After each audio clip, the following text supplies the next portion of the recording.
Exilado ao pior territorio, Sorn-Aist recibió apenas ruínas. Então ele erguiu água limpa, sabão e banheiros do nada. A corte esperava que o sétimo príncipe morresse esquecido. Se o povo bebia lodo, passava fome e temia monstros. Sistema de civilização transformava conhecimento em tecnologia real. Cada melhoria rendia pontos e desbloqueava novos avancos. Em 2 dias, água venenosa virou bebida cristalina. Logo, ruas imundas dariam lugar a uma cidade humana. Sorn despertou dentro de uma carroça quebrada. Sacudido por uma estrada que parecia feita para destruir ossos, sem qualquer margem para erro. O cheiro de esterco, madeira mofada e couro úmido confirmou que aquela nova vida começava longe de qualquer luxo. Memórias estranhas invadiram sua cabeça e revelaram a identidade do corpo que agora ocupava. Enquanto todos tentavam compreender, ele era Sorn-Aist, o sétimo príncipe de império que mal lembrava de sua existência. Sua mãe estava morta. Seu pai o ignorava e os irmãos o tratavam como uma sombra descartável. Sob o peso daquela decisão, o imperador lhe concedera o território sem luz, uma fronteira que ninguém sensato desejaria governar. Ao oeste havia deserto, ao leste montanhas assassinas e ao sul uma floresta tomada por criaturas desconhecidas. Diante de olhares ainda desconfiados, além das montanhas, uma nação inimiga aguardava qualquer sinal de fraqueza para atravessar a fronteira. Na vida anterior, Sorn morrera de exaustado trabalhando em obras, acreditando ter escapado para algo melhor, com consequências que ninguém podia ignorar. Por alguns segundos, ele imaginou vinho, festas e palácios dignos de um príncipe renascido. A carroça afundou em outro buraco e esmagou essa fantasia com a delicadeza de um martelo. Seu domínio inteiro contava com 10 cavaleiros, 2 funcionários assustados e um guarda-costas chamado Lord. Antes que o medo retomasse o controle, a equipe parecia pequena demais para cobrar pedágio de galinhas. Quanto mais proteger uma região condenada. Lord, porém, compensava parte dessa fraqueza como uma presença capaz de silenciar veteranos armados, num território acostumado ao abandono. Quando o grupo chegou à cidade, o capitão Bark tentou agir como dono daquele território abandonado. Bark avançou com arrogância, convencido de que um príncipe exilado aceitaria qualquer humilhação para sobreviver, sem depender de promessas vazias. Lord mostrou apenas uma pequena parte da lâmina, sem completar o movimento de saco. A pressão da espada abriu um corte no rosto de Bark antes que alguém percebesse o que acontecera, com a tensão crescendo ao redor. O capitão caiu de joelhos, perdeu a coragem e também perdeu o controle da própria bexiga. Sorn mandou que ele se levantasse, escondendo a vontade de comemorar a demonstração de seu guarda-costas, enquanto o silêncio tomava o ambiente. A entrada na cidade destruiu qualquer alívio que aquela vitória rápida poderia ter oferecido. Homens magros carregavam baldes vazios. Mulheres dividiam migalhas e crianças observavam comida com olhos apagados. A única fonte pública era um lago marrom, coberto de algas, insetos e resíduos de origem duvidosa. Sob uma pressão cada vez maior, os moradores bebiam aquela mistura porque a alternativa era morrer de sede diante das próprias casas. No alto da colina, a mansão do antigo senhor conservava tapetes, troféus e uma adega cheia, com cada detalhe mudando o futuro. O contraste era tão obsceno que Sorn sentiu vergonha de estar usando roupas reais naquele lugar. Nos fundos da propriedade existia um pouco partícula com água limpa, fresca e perfeitamente transparente, sem esconder a urgência do momento. O antigo governante preservara água pura para si enquanto obrigava centenas a consumir veneno. Pete e Sam, os 2 funcionários civis, apresentaram as contas como expressões próximas do desespero, diante de uma população exausta. O tesouro estava negativo em 3.700 moedas de ouro, uma dívida impossível para aquela economia. A despensa sustentaria apenas os empregados da mansão por cerca de 15 dias. Como o passado ainda cobrando seu preço, os cidadãos não podiam pagar novos tributos porque o senhor anterior já cobrara 3 anos antecipadamente. Sorn encontrou impostos sobre janelas, sombras, neve, respiração e quase qualquer coisa que existisse. Quando perguntou se havia um imposto por estar vivo, Pete apontou silenciosamente para o último item, em meio à crise mais recente. Aquele governante não deseara um domínio, mas um sistema cuidadosamente construído para transformar miséria em lucro. Sozinho no escritório, Sorn ouviu o vento atravessar frestas e tentou calcular quanto tempo restava, sem permitir qualquer nova hesitação. Não havia dinheiro para comprar graus, soldados para lutar ao caminho seguro para abandonar a região. A morte parecia apenas uma questão de escolher entre fome, invasão ou alguma criatura da floresta, enquanto a esperança permanecia frágil. Então, Uma tela azul surgiu diante de seus olhos e interrompeu o cálculo mais sombrio. O sistema detectara uma crise extrema e o vinculava ao legado da civilização humana.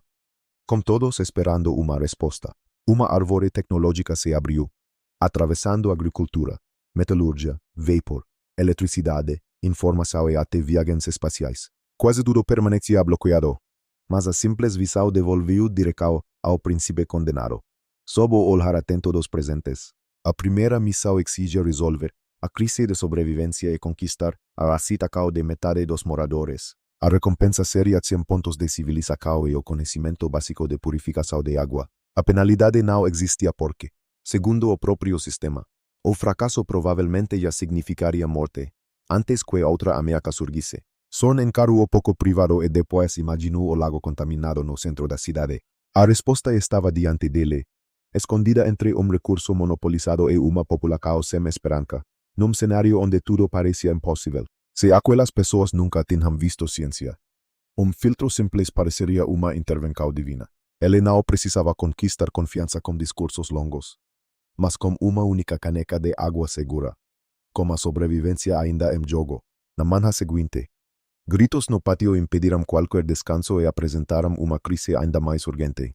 Velho pedreiro ajoelhava-se na lama ao lado da filha adolescente, ambos tremendo diante dos guardas, sem perder o objetivo principal. Herc, vice-capitão da guarda, observava a jovem com sorriso que revelava intenções repugnantes. Pete explicou que o antigo senhor criara tributo que entregava a primeira noite das noivas, enquanto o território aprendia a mudar. A família seguira aquela regra porque décadas de violência tinham transformado o abuso em falsa tradição. Herc esperava que Sorn aceitasse a garota ou a entregasse aos homens que controlavam a cidade. Os guardas riam, certos de que o príncipe exilado não arriscaria desafiá-los logo no segundo dia, como risco visível em cada rosto. Sorn viu o medo da jovem, ovacionou nos olhos do pai e dezenas de moradores observando. Aquela atrocidade também era uma oportunidade de definir como governaria o território sem luz, sob a sombra das antigas injusticas. Ele desceu os degraus e ordenou que pai e filha erguessem o rosto. Diante de todos, aboliu imediatamente o tributo da primeira noite e qualquer direito semelhante. Diante da responsabilidade recém-assumida, o pátio mergulhou em silêncio, como se a cidade tivesse esquecido de respirar por alguns segundos. Herc avancou, lembrando que as antigas regras eram consideradas mais fortes que qualquer senhor recém-chegado, sem saber quanto tempo restava. Son respondeu que, a partir daquele instante, apenas as novas leis teriam autoridade naquele solo. Ao ouvir seu nome, Lord apareceu ao lado do príncipe sem produzir único passo perceptível, com a cidade inteira observando. Herc tentou sacar a espada, confiando no tamanho do próprio corpo e no apoio dos subordinados. Estalo seco anunciou que seu braço fora dobrado numa direção impossível. Lord o levantou pelo pescoço com uma mão, como se erguesse saco vazio, enquanto o medo disputava espaço com a esperança. Nenhum guarda se moveu, porque todos compreenderão que enfrentar aquele homem significava morrer rapidamente. Son aproximou-se do rosto arroxeado de Herc e perguntou se agora ele compreendia as novas regras. Sob o silêncio pesado daquela cena, o vice-capitão confirmou desesperadamente, chorando, sufocando e abandonando qualquer aparência de autoridade. O príncipe não se limitou ao tributo mais cruel e anunciou a extinção de toda a lista, com cada escola cobrando preço. Impostos sobre janelas, sombras, respiração e a existência desapareceriam naquela mesma manhã. A notícia atingiu a multidão com força maior que qualquer discurso sobre justiça. Diante de futuro ainda incerto, o velho pedreiro bateu a testa no chão, agora não por submissão, mas por gratidão. A filha chorou sem conseguir falar, finalmente percebendo que voltaria para a casa protegida, sem qualquer apoio vindo da corte. Cidadão ajoelhou. Depois outro, até que quase todo o pátio se cobriu de pessoas curvadas. Nos olhos antes vazios surgiu algo pequeno, frágil e perigoso para antigos tiranos. Era esperança. E Sorn sabia que precisava alimentá-la antes que a fome a destruísse, enquanto a fronteira permanecia isolada. Herc recebeu 50 chicotadas públicas e foi lançado numa quela para servir de exemplo. Os demais guardas foram avisados de que qualquer tentativa de restaurar as velhas regras teria o mesmo resultado, com a miséria ainda próxima. Son então prometeu uma cerimônia no dia seguinte, onde distribuiria água purificada para todos. Muitos o encararam como louco, mas a curiosidade venceu a desconfiança e manteve a praca em expectativa. antes que la confianza desapareciese. Pite y Sam reciberán órdenes para reunir carvao, areia limpa, cascalho, tecido y grandes bares. Os funcionarios no entenderán cómo pedras y cinzas podrían resolver una crisis de saúde. Soba ameaca de nuevo fracaso. No quintal. Carpinteros perfurarán bares en cuanto cavaleros transportaban materiales recogidos por toda a cidade. Son retiró as rupas ceremoniais. Arregacu as mangas e pegó uma pa diante de todos. Com todos atentos ao menor movimento. Pite tentou impedir que príncipe realizase trabalho manual, chamando aquilo de indigno para sangue real. Son respondeu que indigno era observar pessoas morrerem enquanto as próprias mãos permaneciam limpas. Cavalero largou a armadura, pegou uma ferramenta e começou a trabalhar ao lado dele, enquanto a mudança se tornava real. Os demais seguiram o exemplo, transformando o quintal num canteiro de obras disciplinado. Lord carregou sozinho uma bacia de pedras que exigiria vários homens comuns, diante de pessoas acostumadas a perder. Pela primeira vez, seu rosto inexpressivo demonstrou respeito real pelo jovem que escolhera servir. Son explicou que o carvão possui inúmeros poros capazes de reter cheiro e pequenas impurezas, sem recuar diante do absurdo. Abaixo de leviriam cascalho, areia grossa, areia fina e uma camada final de tecido. Cada nível capturaria partículas menores, deixando a água visualmente limpa ao final do caminho. Com a urgência atravessando cada decisão, Pete e Sam observavam como alunos obrigados a aprender idioma completamente novo. Ao anoitecer, 3 bares empilhados formavam equipamento feio, simples e potencialmente revolucionário. Son trouxe balde do lago, cuja superfície carregava algas e odor quase insuportável, sob o peso de centenas de vidas. Todos se reuniram em silêncio enquanto ele despejava aquela mistura na camada superior. A água desapareceu dentro do carvão, mas nada surgiu no tubo inferior durante vários segundos, enquanto velhos costumes resistiam.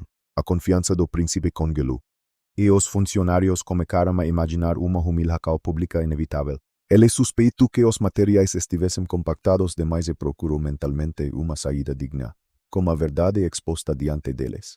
Então uma gota apareceu, permaneceu pendurada no tubo e caiu dentro do recipiente vazio. Outras gotas vieram, formando fluxo lento, claro e completamente diferente do líquido original, sem permitir que o pânico vencesse. Pete gritou de alegria. Sam esfregou os olhos e os cavaleiros comemoraram como numa vitória militar.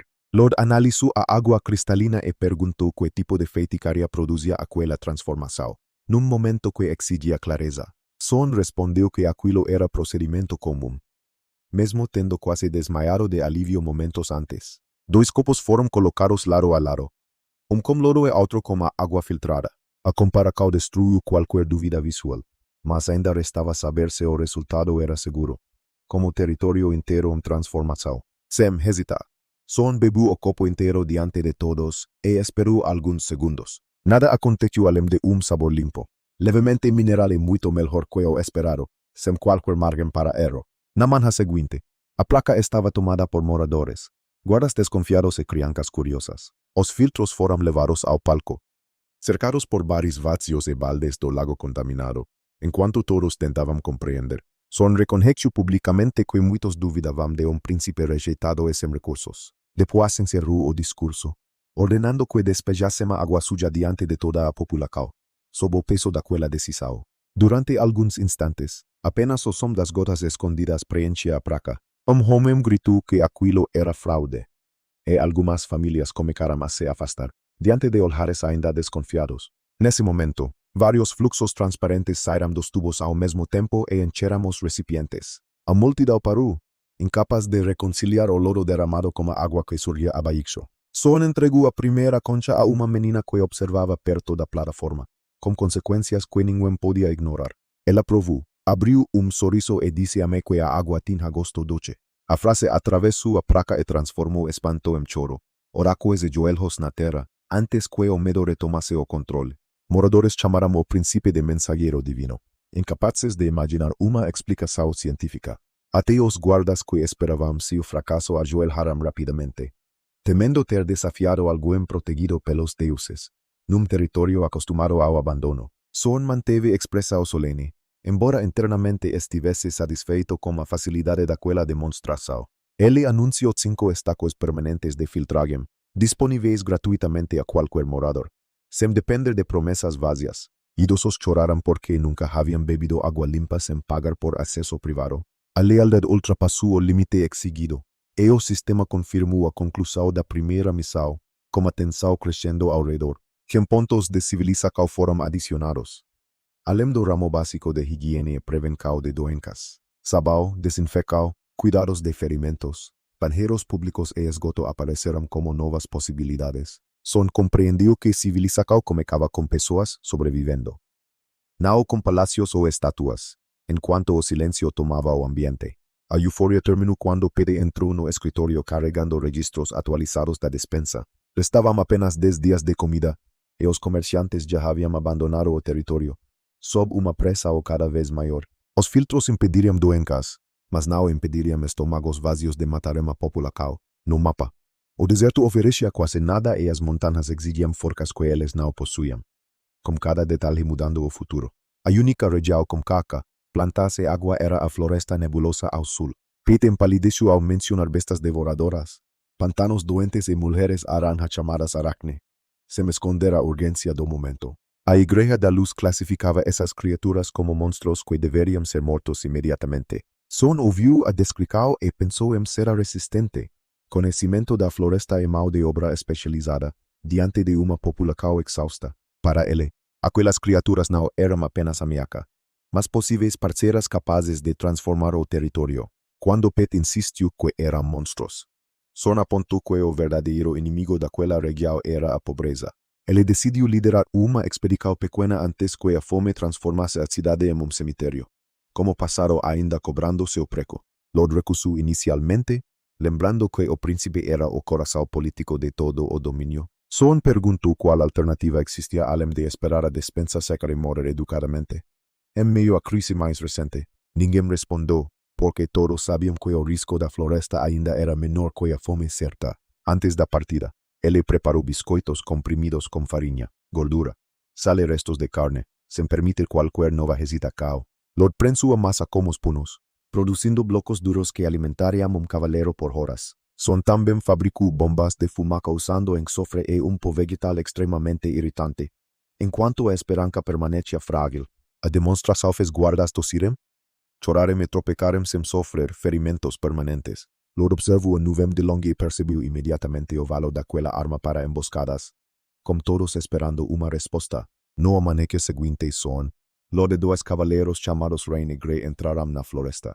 A equipe era pequena, rápida e capaz de desaparecer antes que um inimigo maior os cercasse. Árvores gigantes ocultavam o chão.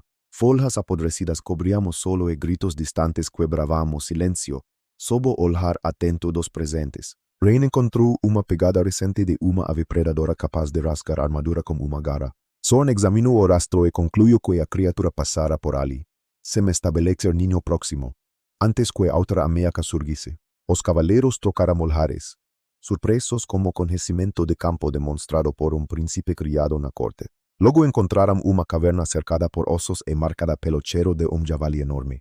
Num cenário onde tudo parecia impossível, Lord sugeriu cuidado, mas Son já calculava vento. Saída principal e possíveis para os arqueiros. Rain e Grey ocuparam terreno elevado, enquanto Lord guardava uma passagem lateral entre as pedras.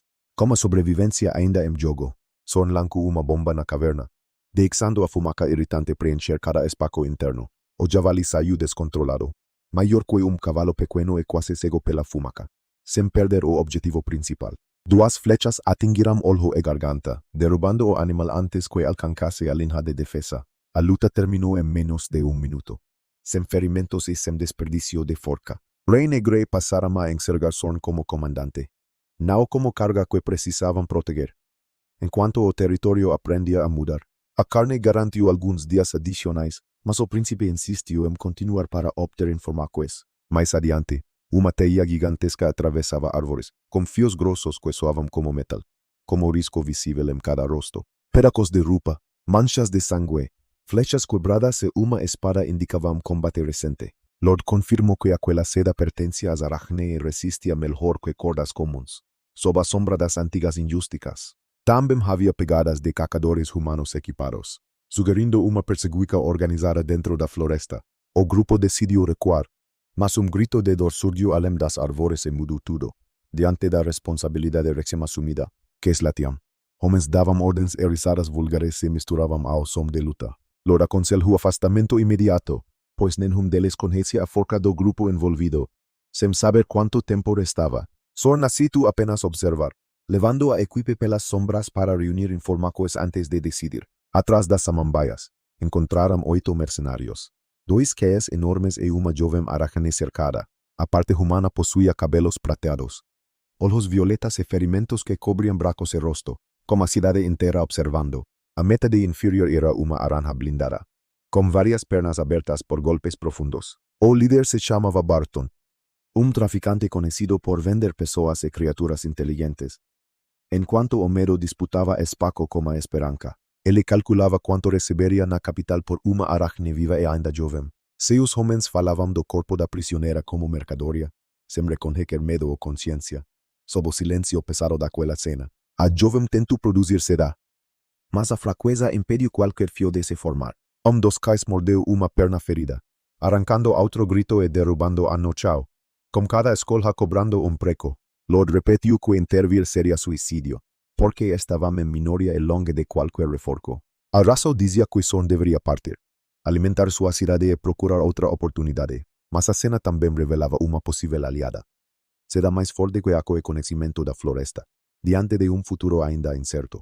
A jovem ergueu uma perna afiada contra o próprio pescoço, preferindo morrer a ser escravizada.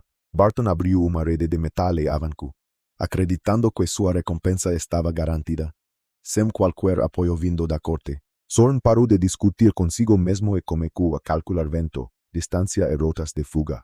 Ele entregou 2 bombas a Lord e ordenou que fossem lançadas no centro do grupo, enquanto a fronteira permanecia isolada. Rain e Grey posicionaram-se nas laterais, preparados para derrubar quem escapasse da fumaça. Lord perguntou se o príncipe tinha certeza, e recebeu apenas olhar firme como resposta, como a miseria ainda próxima. A ordem foi dada quando Barton ficou a poucos passos da jovem exausta. 2 bombas caíram entre os mercenários, e uma terceira alcançou os queias na retaguarda. Antes que a confiança desaparecesse, fumaça branca cobriu a clareira, levando enxofre e pó ardente para olhos e pulmões. Homens armados desabaram tossindo, incapazes de enxergar ou respirar com coordenação. Os cães, dominados pelo próprio olfato, rolaram no chão e atacaram qualquer movimento próximo, sob a ameaça de novo fracasso. Lord entrou na nuvem com o rosto protegido e golpeou o pescoço usando a bainha da espada. Cada mercenário caiu inconsciente sem sangramento, reduzindo rastros que pudessem provar execução direta, com todos atentos ao menor movimento. Rain e Grey neutralizaram os últimos homens enquanto Sorn correu até a aracne ferida. Ela tentou perfurá-lo por reflexo, obrigando o príncipe a rolar de maneira pouco digna, enquanto a mudança se tornava real. Sorn afirmou que estava ali para salvá-la e começou a pressionar decidido sobre os cortes. A jovem resistiu por alguns segundos. Depois perdeu força e desmaiou contra seus braços, diante de pessoas acostumadas a perder. Carregá-la foi pior que mover bloco de pedra, porque o abdômen possuía peso enorme. Mesmo assim, ele a colocou sobre os ombros e ordenou retirada antes que surgissem reforços. Sem recuar diante do absurdo, a equipe alcançou uma ravina escondida e finalmente conseguiu respirar longe da fumaça. Ao examinar as feridas, Sorn encontrou pele azulada, veias escuras e cheiro de tecido apodrecendo. A infecção já avançava para o sangue, e sem tratamento a jovem morreria em poucas horas. Com a urgência atravessando cada decisão, ele decidiu levá-la a mansão, mesmo sabendo que sua chegada provocaria pânico entre os moradores. Quando Sorn atravessou o portal com uma mulher aranja nos ombros, toda a mansão entrou em pânico, sob o peso de centenas de vidas. Uma criada gritou. Desmaiou e fez os guardas puxarem espadas com mãos completamente instáveis. Lord entrou logo atrás e liberou uma pressão assassina que silenciou todos antes de qualquer tragédia. Enquanto velhos costumes resistiam, Sorn colocou a jovem sobre o tapete mais macio e exigiu fogo, água quente e toda a bebida disponível. A governanta tentou lembrar que aracne eram consideradas criaturas amaldiçoadas pela igreja, com a verdade exposta diante deles. O príncipe respondeu que a única maldição real daquela terra era fome alimentada por ignorância. Ele declarou que ninguém tocaria na paciente ou espalharia insultos sem receber uma punição severa, sem permitir que o pânico vencesse. Lord ficou ao lado dela, garantindo com uma mão na espada que a ordem seria obedecida. A bebida trazida era fraca, turva e incapaz de limpar feridas tão contaminadas. Sorn precisava de álcool concentrado, mas ninguém naquele território sabia produzi-lo. Num momento que exigia clareza, Usando un pote de ferro, tampa invertida, barro y tubos de junco, él montó un destilador improvisado. Pete preguntó si aquello era sopa. En cuanto Sam temía que el príncipe estuviese quemando a última bebida. Como territorio entero transformado, o líquido fervó, o vapor percorrió os tubos y condensó dentro de un recipiente resfriado. Gotas transparentes como caramaquier, cargando un cheiro fuerte que todos recuerdan, sem cualquier margen para error. Para convencer los supersticiosos, Sorn lanzó una colher do destilado sobre la arena. Una chama azul subió inmediatamente, levando criados y guardas hacia el harem diante do supuesto fuego sagrado. En cuanto todos tentaban comprender, Sorn chamó o producto de agua purificadora, capaz de expulsar doencas escondidas dentro das feridas. Ele aqueció una pequeña lámina, limpó con alcohol y se preparó para remover carne morta, sob o peso daquela decisão. Cuando o líquido tocó os cortes, a Aracne despertó gritando y golpeando o chao con las pernas. Lo aseguró o corpo pesado usando forca suficiente para impedir movimientos sem agravar os ferimentos. Sorn cortó tecido apodrecido, limpó cada cavidad e ignoró o sangue escuro sobre sus manos. Diante de olhares ainda desconfiados, as criadas asistiram horrorizadas, porque o tratamento parecía tortura aos ojos de quem desconhecia quiruria. A jovem chorava e se debatía. Mas o príncipe manteve movimentos firmes até a infecção visível desaparecer, com consequências que ninguém podia ignorar. O fio comum era grosso demais e poderia levar sujeira novamente para dentro das feridas. Sob estresse, o abdômen da paciente começou a liberar fios extremamente finos de seda branca, antes que o medo retomasse o controle. Sorn reconheceu uma fibra proteica forte, limpa e apropriada para funcionar como sutura natural. Ele desinfetou fio. Passou pela agulha e fechou cada corte com pontos regulares. Num território acostumado ao abandono, a governanta ela perdeu parte do medo ao perceber que a criatura chorava como qualquer jovem ferida, quando o último não foi concluído. A respiração da paciente estava estável e o cheiro de podridão desaparecera. Sem depender de promessas vazias, Sorn ordenou cama limpa, caldo de carne e vigilância constante durante a noite. Antes que pudesse descansar, cavaleiro anunciou mercenários armados diante da mansão. Sobrevivente da clareira provavelmente escapara e informara Barton sobre o resgate. Com a tensão crescendo ao redor, Sorn estava coberto de sangue. Sem dormir e incapaz de sentir as próprias pernas. Ainda assim, pediu o uniforme branco com detalhes dourados em vez de qualquer armadura. Enquanto o silêncio tomava o ambiente, para ele, aquela batalha seria vencida com autoridade pública antes que uma espada precisasse cortar. A praca estava cheia quando Barton e seus homens exigiram a devolução da propriedade roubada. Sob uma pressão cada vez maior, o traficante exibia documento assinado pelo Visconde Rosa que insultava o príncipe diante dos moradores. Sorn abriu os portões usando o uniforme imperial, como o braço real brilhando sobre o peito, com cada detalhe mudando o futuro. Atrás dele, 10 cavaleiros marcaram em forma e cravaram espadas no chão ao mesmo tempo. O som único e a intenção de combate fizeram os mercenários recuarem antes mesmo de receber ordens. Sem esconder a urgência do momento, Sorn caminhou a Barton e perguntou qual propriedade ele acreditava possuir naquele território. O traficante respondeu que a Aracne lhe pertencia por direito de caca e por autorização do Visconde. Diante de toda a cidade, Sorn declarou sua primeira lei de proteção a seres inteligentes, diante de uma população exausta. Qualquer criatura capaz de pensar, sentir e falar seria protegida, independentemente de raça ou aparência. Humanos, elfos, anões e Aracne poderiam tornar-se cidadãos sob a mesma autoridade, como passaram ainda cobrando seu preço. Tráfico, escravidão e abuso passariam a ser tratados como crimes contra o próprio senhor. Muitos moradores ficaram perturbados ao ouvir uma raca temida ser chamada de povo, em meio à crise mais recente. O velho pedreiro, porém, reconheceu naquele anúncio a mesma justiça que salvara sua filha. Barton riu e apresentou o selo do Visconde Rosa como prova de que nenhuma lei local importava, sem permitir qualquer nova hesitação. Sorn recebeu o documento, confirmou sua autenticidade e o rascou lentamente em vários pedacos. Os fragmentos caíram sobre o rosto de Barton, enquanto a placa permanecia silenciosa demais para respirar, enquanto a esperança permanecia frágil. O príncipe declarou que uma licença do antigo governo valia menos que papel de banheiro em suas terras. Humilhado diante de todos, Barton ordenou que seus homens atacassem e confiassem na proteção do Visconde. 11 espadas reais fueron sacadas en perfecta sincronía, apuntando directamente para los mercenarios, con todos esperando una respuesta. 3 homens caíram de vuelos apenas sob a presa dos cavaleros que cercavam o príncipe. Lord apareció diante de Barton com a lâmina a poucos centímetros de sua garganta. Sob o olhar atento dos presentes, son ofereceu escolhas que não pareciam realmente escolhas para quem ainda desejava ser vivo. Poderia executar todos por invasão armada e enviar as cabecas ao Visconde Rosa como recipientes, antes que outra ameaça surgisse.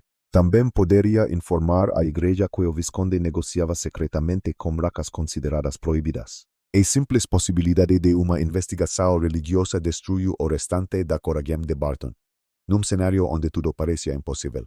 A terceira opção era abandonar armas, dinheiro e equipamentos, deixando a cidade apenas com as próprias roupas. Barton escolheu sobreviver, e seus homens largaram tudo como a presa de condenados diante do carrasco. Com a sobrevivência ainda em jogo, eles partiram quebrados, desarmados e publicamente ridicularizados por um príncipe que julgavam incapaz. Antes de desaparecer, Barton prometeu que Rosa transformaria aquela afronta em guerra. Sorn deixou a ameaça ecoar, porque matá-los ali daria ao Visconde uma justificativa imediata para a invasão, sem perder o objetivo principal. No escritório, Pede perguntou por que criminosos tão perigosos haviam recebido permissão para sair. Sorn explicou que uma execução silenciosa criaria cadáveres, suspeitas e tropas marchando no dia seguinte. Enquanto o território aprendia a mudar, a humilhação pública comprava tempo. En aquele momento, alguns dias valiam mais que qualquer vingança. O território ainda precisava alimentar sua população, fortalecer defesas e integrar uma aliada desconhecida, como risco visível em cada rosto. Depois de afastar a multidão, Sorn entrou no quarto esperando finalmente cair sobre a cama. Do canto escuro, 2 olhos violetas brilhavam e uma série de pernas afiadas raspava o chão, sob a sombra das antigas injusticas. A Arachne estava acordada, enrolada como uma mola pronta para perfurar qualquer aproximação. A parte humana parecia frágil, mas a metade de aranha mantinha força suficiente para matar homem. Sorn não avancou. Não chamou guardas e não tentou provar autoridade sobre a paciente, diante da responsabilidade recém-assumida.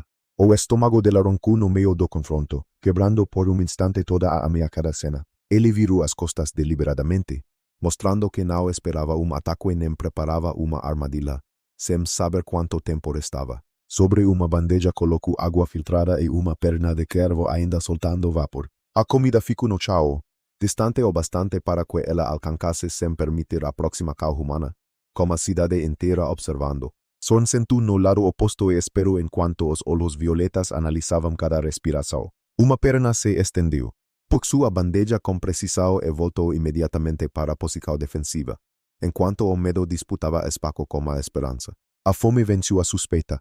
Ela devorou a carne como alguém que não comia havia muitos dias. O príncipe evitou olhar com pena, oferecendo apenas silêncio e tempo para recuperar alguma dignidade. Sob o silêncio pesado daquela cena, quando a água terminou, o sistema notificou que necessidades básicas tinham sido atendidas. A hostilidade caíra ligeiramente, e uma relação de confiança começava com apenas 1%. Um painel racial surgiu, identificando a jovem como Arya, integrante do povo Arachne, com cada escola cobrando um preço. Ela estava ferida, fraca, desnutrida e ainda considerava Sorn o inimigo possível. Suas habilidades incluíam seda de combate mais forte que Ako, seda médica e fios adesivos.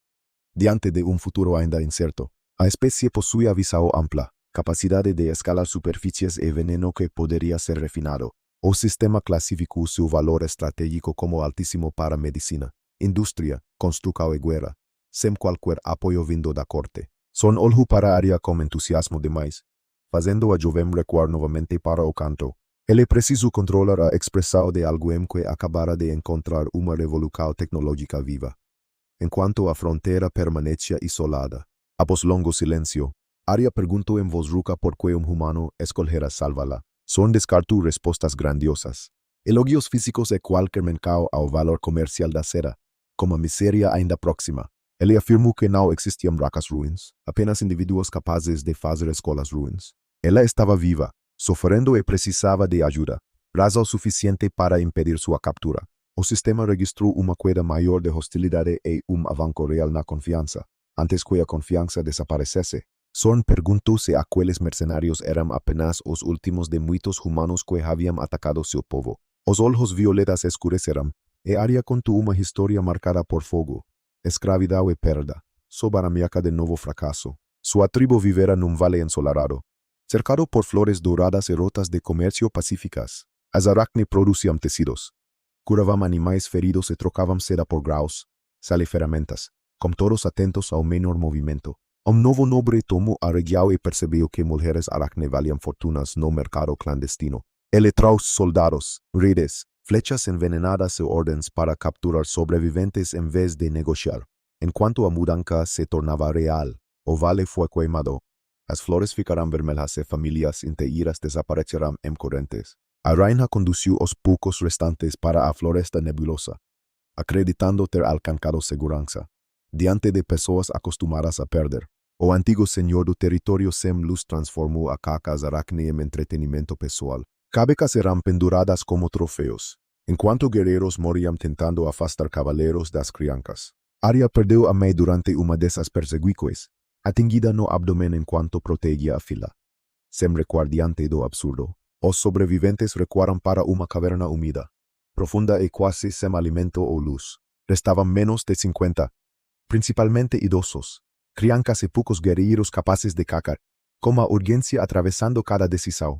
Arya era a mais jovem entre os combatentes e saíra sozinha para procurar comida. Barton a encontrou enfraquecida e transformou aquela necessidade numa oportunidade de lucro, sob o peso de centenas de vidas. Ao terminar, ela parecia novamente pronta para desconfiar de qualquer promessa humana. Sorn sentiu raiva verdadeira, mas também enxergou uma comunidade com habilidades únicas prestes a desaparecer, enquanto velhos costumes resistiam, com comida e abrigo. Aquela tribo poderia sobreviver e tornar-se a base produtiva de uma nova sociedade. Ele se levantou, caminhou pelo quarto e apresentou uma proposta que não dependia de caridade. Com a verdade exposta diante deles, Arya deveria levá-lo a de seu povo, onde ele ofereceria alimento, segurança e futuro. Em troca, receberia lealdade, trabalho e acesso justo à seda produzida pela tribo. A honestidade do acordo fez mais sentido para ela que uma promessa de bondade sem qualquer interesse, sem permitir que o pânico vencesse. Santos podiam esconder intenções, mas parceiros podiam negociar obrigações claras e benefícios concretos. Ainda ferida, Arya concordou em conduzi-los assim que recuperasse força suficiente para caminhar, num momento que exigia clareza. Na manhã seguinte, Lord acompanhou Sorn e a jovem por uma trilha que desaparecia entre raízes. Arya avançava sem ruído, enquanto os dois humanos afundavam botas na lama e desviavam de espinos, como o território inteiro em transformação. Depois de horas, ela parou diante de uma parede de pedra coberta por musgos e cipós. Fios quase invisíveis funcionavam como mecanismo, e o paredão se abriu sem produzir som, sem qualquer margem para erro. Cheiro de umidade, ervas apodrecidas e doença atingiu Sorn antes mesmo do primeiro passo. Dentro da montanha, figuras magras se amontoavam junto a bocas, teias rasgadas e pedras frias, enquanto todos tentavam compreender. Idosos tossiam, crianças mal se moviam e guerreiros feridos encaravam os humanos com ódio. As poucas combatentes ergueram pernas cortantes, prontas para morrer protegendo o último refúgio. Uma voz firme ordenou silêncio, e toda a tribo recuou imediatamente diante de sua autoridade, sob o peso daquela decisão. Corvana, a matriarca, surgiu das sombras com corpo poderoso, cicatrizes e olhos vermelhos implacáveis. Sua presença combinava força militar, dor antiga e responsabilidade por cada sobrevivente naquela caverna. Diante de olhares ainda desconfiados, ela acusou Arya de conduzir humanos ao último esconderijo e perguntou qual precursor cobraria. Arya mostrou os pontos da cirurgia e explicou que ele enfrentara mercenários para impedir sua captura, com consequências que ninguém podia ignorar.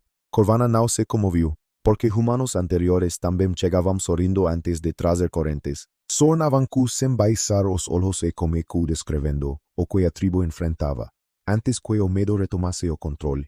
A carne armazenada apodrecia pela umidade, tornando os sobreviventes ainda mais fracos quando era consumida. A água carregava sujeira, os ferimentos infeccionavam e a caverna favorecia doenças respiratórias. Num território acostumado ao abandono, o perigo mais grave, entretanto, era uma comunidade que já não acreditava possuir a manha.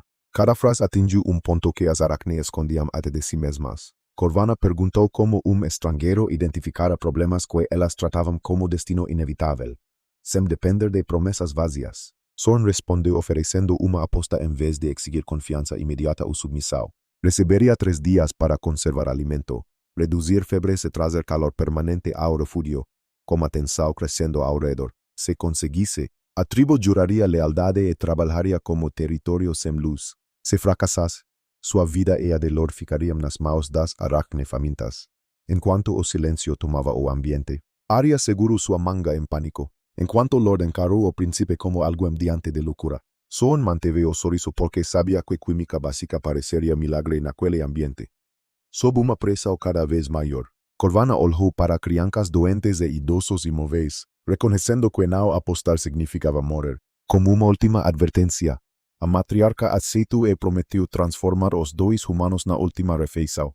Com cada detalhe mudando o futuro, Lord apertou a espada, percebendo que agora o prazo tinha dentes, veneno e muitas pernas. Sorn pediu que Arya mostrase a água, a carne restante e as pedras usadas como sal. A tribo apresentou rochas cinzentas que deixavam gosto amargo e provocavam dores depois das refeições.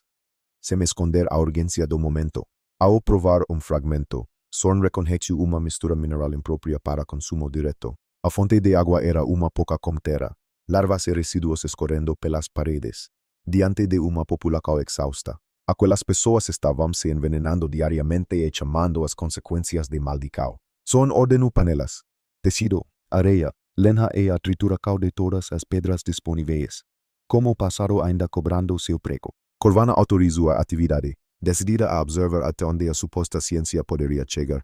O príncipe dissolviu as rochas em água, formando líquido cinzento ainda mais repulsivo. Em meio à crise mais recente, jovens guerreiras riram, acreditando que ele apenas combinara duas coisas ruins em uma terceira. A solução foi fervida e passada por tecido e areia até perder sujeira e sedimentos. Quando voltou ao fogo, a água evaporou lentamente, deixando cristais brancos no fundo, sem permitir qualquer nova recitação. As risadas terminaram e dezenas de olhos acompanharam Sorn raspar o primeiro sal purificado. Ele ofereceu uma pequena porção a Corvana, que provou com evidente desconfiança, enquanto a esperança permanecia frágil. O sabor era limpo, sem amargor igual ao sal descrito pelas histórias ancestrais. A expressão da matriarca se rompeu, revelando espanto antes que ela recuperasse a postura, com todos esperando uma resposta. Sorn explicou que não realizara magia, apenas separara materiais úteis de impurezas perigosas. Corvana ordenou que toda a tribo repetisse o processo, transformando desespero em movimento organizado, sob o olhar atento dos presentes. Pedras foram esmagadas, panelas acesas e filtros improvisados por mãos que quase haviam desistido. Em poucas horas, as aracne produziram sal suficiente para conservar o alimento restante. Antes que outra ameaça surgisse, Sorn cortou o javali em tiras, esfregou cristais na carne e montou estruturas para defumacao. Fumaca lenta, calor moderado e sal retirariam umidade, impedindo que a carne apodrecesse rapidamente. O cheiro de gordura assando percorreu a caverna e fez dezenas de estômagos responderem ao mesmo tempo. Num cenário onde tudo parecia impossível, quando a primeira porção ficou pronta, Sorn a entregou diretamente à matriarca. Corvana levou o pedaço até uma criança quase sem forcas, recusando-se a comer antes dela, com a sobrevivência ainda em jogo. A menina mordeu, fechou os olhos e sorriu com uma felicidade que iluminou o ambiente inteiro. O sistema reconheceu necessidades parcialmente atendidas e registrou o início da aceitação de Corvana, sem perder o objetivo principal. O primeiro dia da aposta terminava com sal, comida preservada e esperança novamente visível. Mas a matriarca conduziu Sorn para trás de uma barreira de teia onde 3 crianças agonizavam, enquanto o território aprendia a mudar. Elas estavam febres, amareladas e magras, sem ferimentos aparentes que explicassem o rápido enfraquecimento. 5 crianças já haviam morrido da mesma condição durante os 2 meses anteriores. Como risco visível em cada rosto, Corvana perguntou se conhecimento também podia salvar vidas ainda aquisas, não apenas conservar carne morta. Sorn examinou olhos, pele, febre, água, camas úmidas e resíduos espalhados ao redor. A resposta não era uma doença misteriosa, mas contaminação contínua por parasitas e sujeira, sob a sombra das antigas injusticas. Ele disse à matriarca que a própria caverna estava envenenando seus habitantes todos os dias. O anúncio ofendeu e assustou a tribo, porque transformava costumes antigos na causa do sofrimento. diante da responsabilidade recém assumida. Son impos regras que não admitiam negociar durante a emergência. Toda água deveria ser fervida. E quem bebesse diretamente da boca colocaria novamente as crianças em risco. Sem saber quanto tempo restava, buraco seria cavado longa, a favor do vento, para concentrar todo o resíduo corporal. A área das doentes seria isolada, com poucos cuidadores e mãos lavadas depois de cada contato. Com a cidade inteira observando, Corvana repetiu as ordens com voz de comando, mobilizando sua gente sem permitir discussão. Son procurou ervas semelhantes a plantas anti-inflamatórias conhecidas de sua vida anterior. Enquanto o medo disputava espaço com a esperança, preparou uma pasta, limpou feridas com álcool e trocou os leitos por material seco. A caverna mudou durante o restante do dia, com água fervendo, resíduos removidos e carne defumando.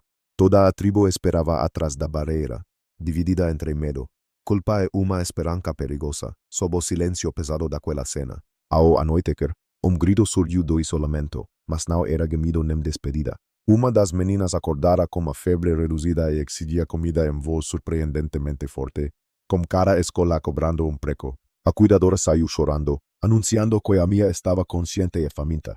Por 3 segundos ninguém reagiu, incapaz de compreender que uma condenada voltara a reclamar, diante de futuro ainda incierto. Então a caverna explodiu em abracos, risos e lágrimas acumuladas durante meses de enteros. Corvana viu a criança ser caminhando, e sua postura de reina finalmente cediu, sem qualquer apoio vindo da corte. A matriarca caiu sobre joelho diante de Sorn, seguida por toda a tribo. As aracne juraram lealdade ao senhor do conhecimento, oferecendo seda, forca e protecao, enquanto a fronteira permanecia isolada. O sistema confirmou a primeira racanal humana recrutada e concedeu 500 pontos de civilização. Tecnologia textil básica, arquitetura inicial e vínculo permanente com a tribo foram desbloqueados. Sorn ajudou Corvana a se levantar e afirmou que elas não seriam monstros nem presas novamente. Com a miséria ainda próxima, a seda poderia virar cabos, redes de pesca, suturas, armaduras e componentes para grandes construções. Pela primeira vez, aquelas mulheres ouviram seu dom descrito como ferramenta para futuro próprio.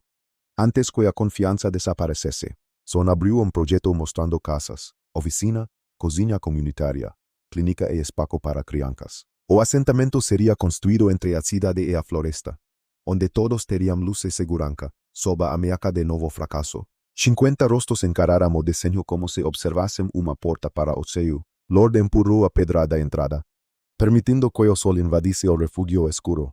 Com todos atentos ao menor movimento, uma idosa estendeu a mão, tentando tocar a luz que não havia muitos anos. Corvana avancou primeiro, fechou os olhos sob o calor e respirou como alguém retirando uma armadura. Enquanto a mudança se tornava real, Arya carregou uma criança, seguida por guerreiros, idosos e sobreviventes que mal lembravam do show. A tribo inteira de Ixu, a caverna onde aguardava a morte e caminhou para uma vida negociada. A chegada à cidade quase transformou a esperança em massacre antes mesmo da primeira casa ser construída.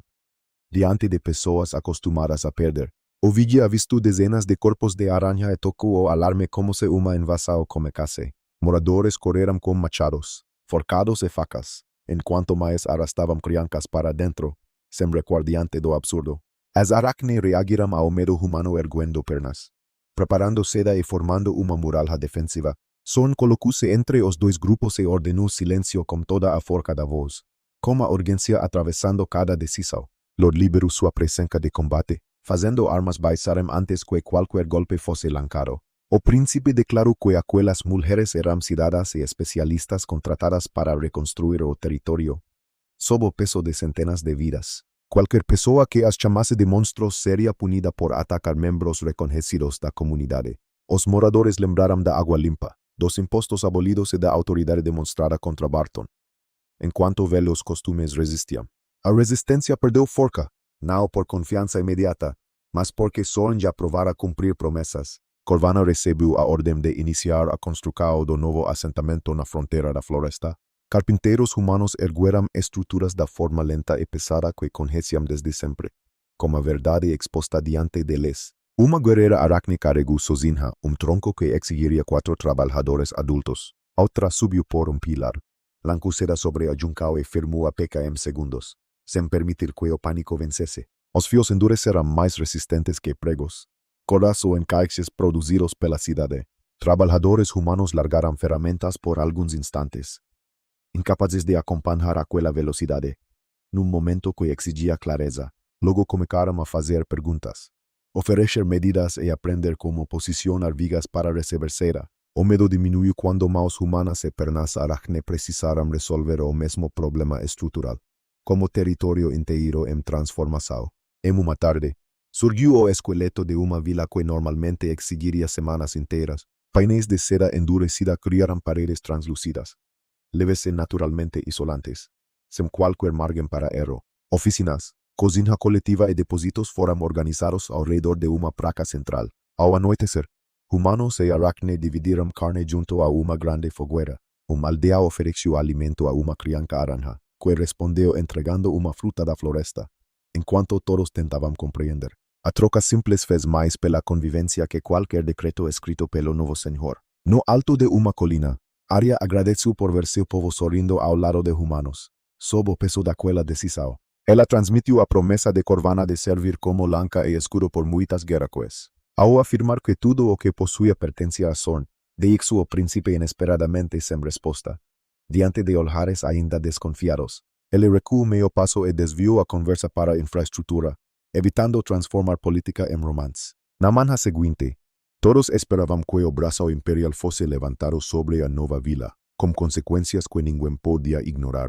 Zorn recusou o leal da família que o exilara e apresentou uma bandeira completamente diferente. O tecido vermelho exibia uma engrenagem de bronze ligada a feixe dourado de trigo. Indústria e agricultura apareciam inseparáveis, simbolizando conhecimento aplicado à sobrevivência coletiva.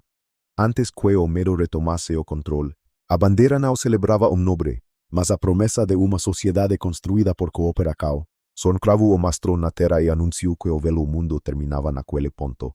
Num território acostumado ao abandono, o momento seria perfeito, caso ele não tivesse decidido caminhar pelas ruas antigas logo depois. O cheiro o atingiu como uma parede feita de fezes.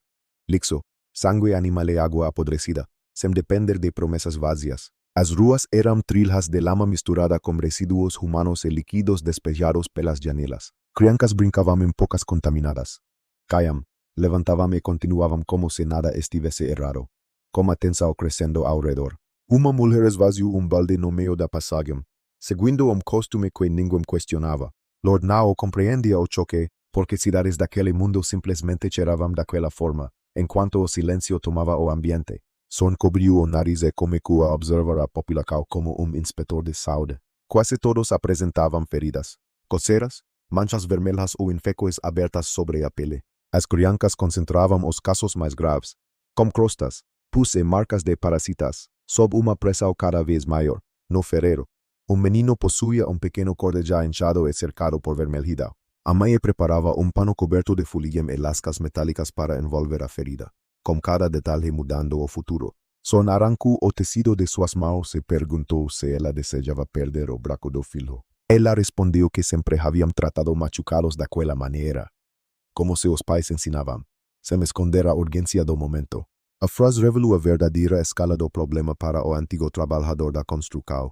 As crianças aracne, as febres, a mortalidade e as feridas não eram maldicões separadas, diante de uma população exausta. Bactérias, parasitas e sujeira viajavam pela água, comida, solo, mãos e roupas de todos.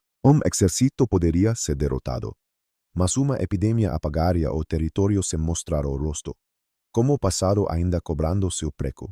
Zorn voltou a mansão e exigiu toda a gordura animal, óleo usado e cinza de madeira disponível.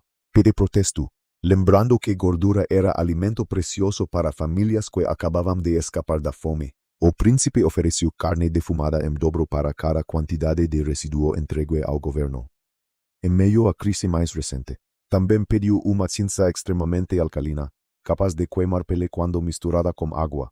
Pete e Sam interpretaram o plano como outra experiência perigosa sem qualquer relação com sobrevivência. Sem permitir qualquer nova hesitação, Zorn escreveu o nome bloco de purificação e explicou que a invenção limparia pele e ferimentos. Sam recebeu a tarefa de contar doenças visíveis e mortes infantis dos 3 anos anteriores. Enquanto a esperança permanecia frágil, os números mostrariam se uma colher de gordura valia mais que evitar dezenas de enterros. Pede permaneceu desconfiado, mas ya aprender que el líquido podía virar agua, sale alimento durable, con todos esperando una respuesta. Área fue llamada para identificar una planta cuya cinza produce líquido fuertemente corrosivo. Corvana lembrudo arbusto llamado quemante, cuya seva destruía carne en contacto directo, sobo olhar atento dos presentes. Sorn conmemoró, asustando todos al celebrar una planta considerada venenosa demais para tocar. Él le explicó que una substancia mortal, usada en la cantidad correcta, podría tornarse ferramenta médica. Uma equipe de aracne-lenjadores seguiu ate campo de arbustos escuros na floresta. Antes que otra ameaca surgisse, as mulheres arrancaram as plantas usando fios, evitando cualquier contacto con la ceiba.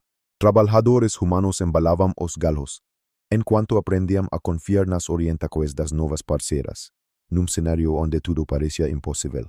Quando homem escorregou, uma perna aracne o segurou antes que caísse sobre a vegetação. Mais tarde, o mesmo homem ofereceu corda comum a uma jovem que esgotara temporariamente sua seda, com a sobrevivência ainda em jogo.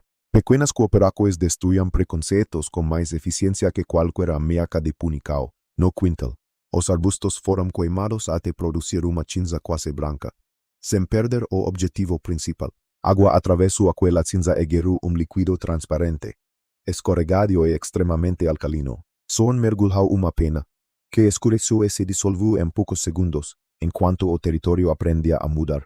A demonstração fez os espectadores recuarem, convencidos de que observavam veneno demoníaco. O príncipe apontou para uma panela de gordura derretida e explicou a transformação planejada, na proporção correta.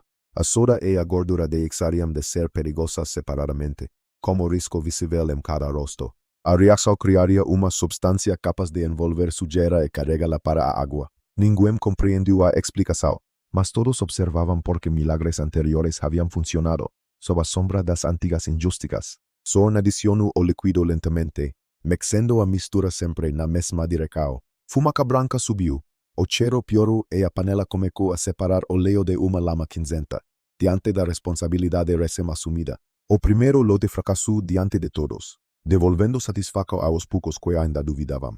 Pete abaixou os ombros, sem perder o entusiasmo e os trabalhadores começaram a cochichar, sem saber quanto tempo restava.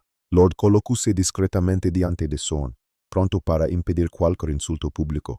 O príncipe sorriu e chamou o resultado de calibração necessária para descobrir a proporção exata, com a cidade inteira observando. No segundo recipiente, reduziu a soda.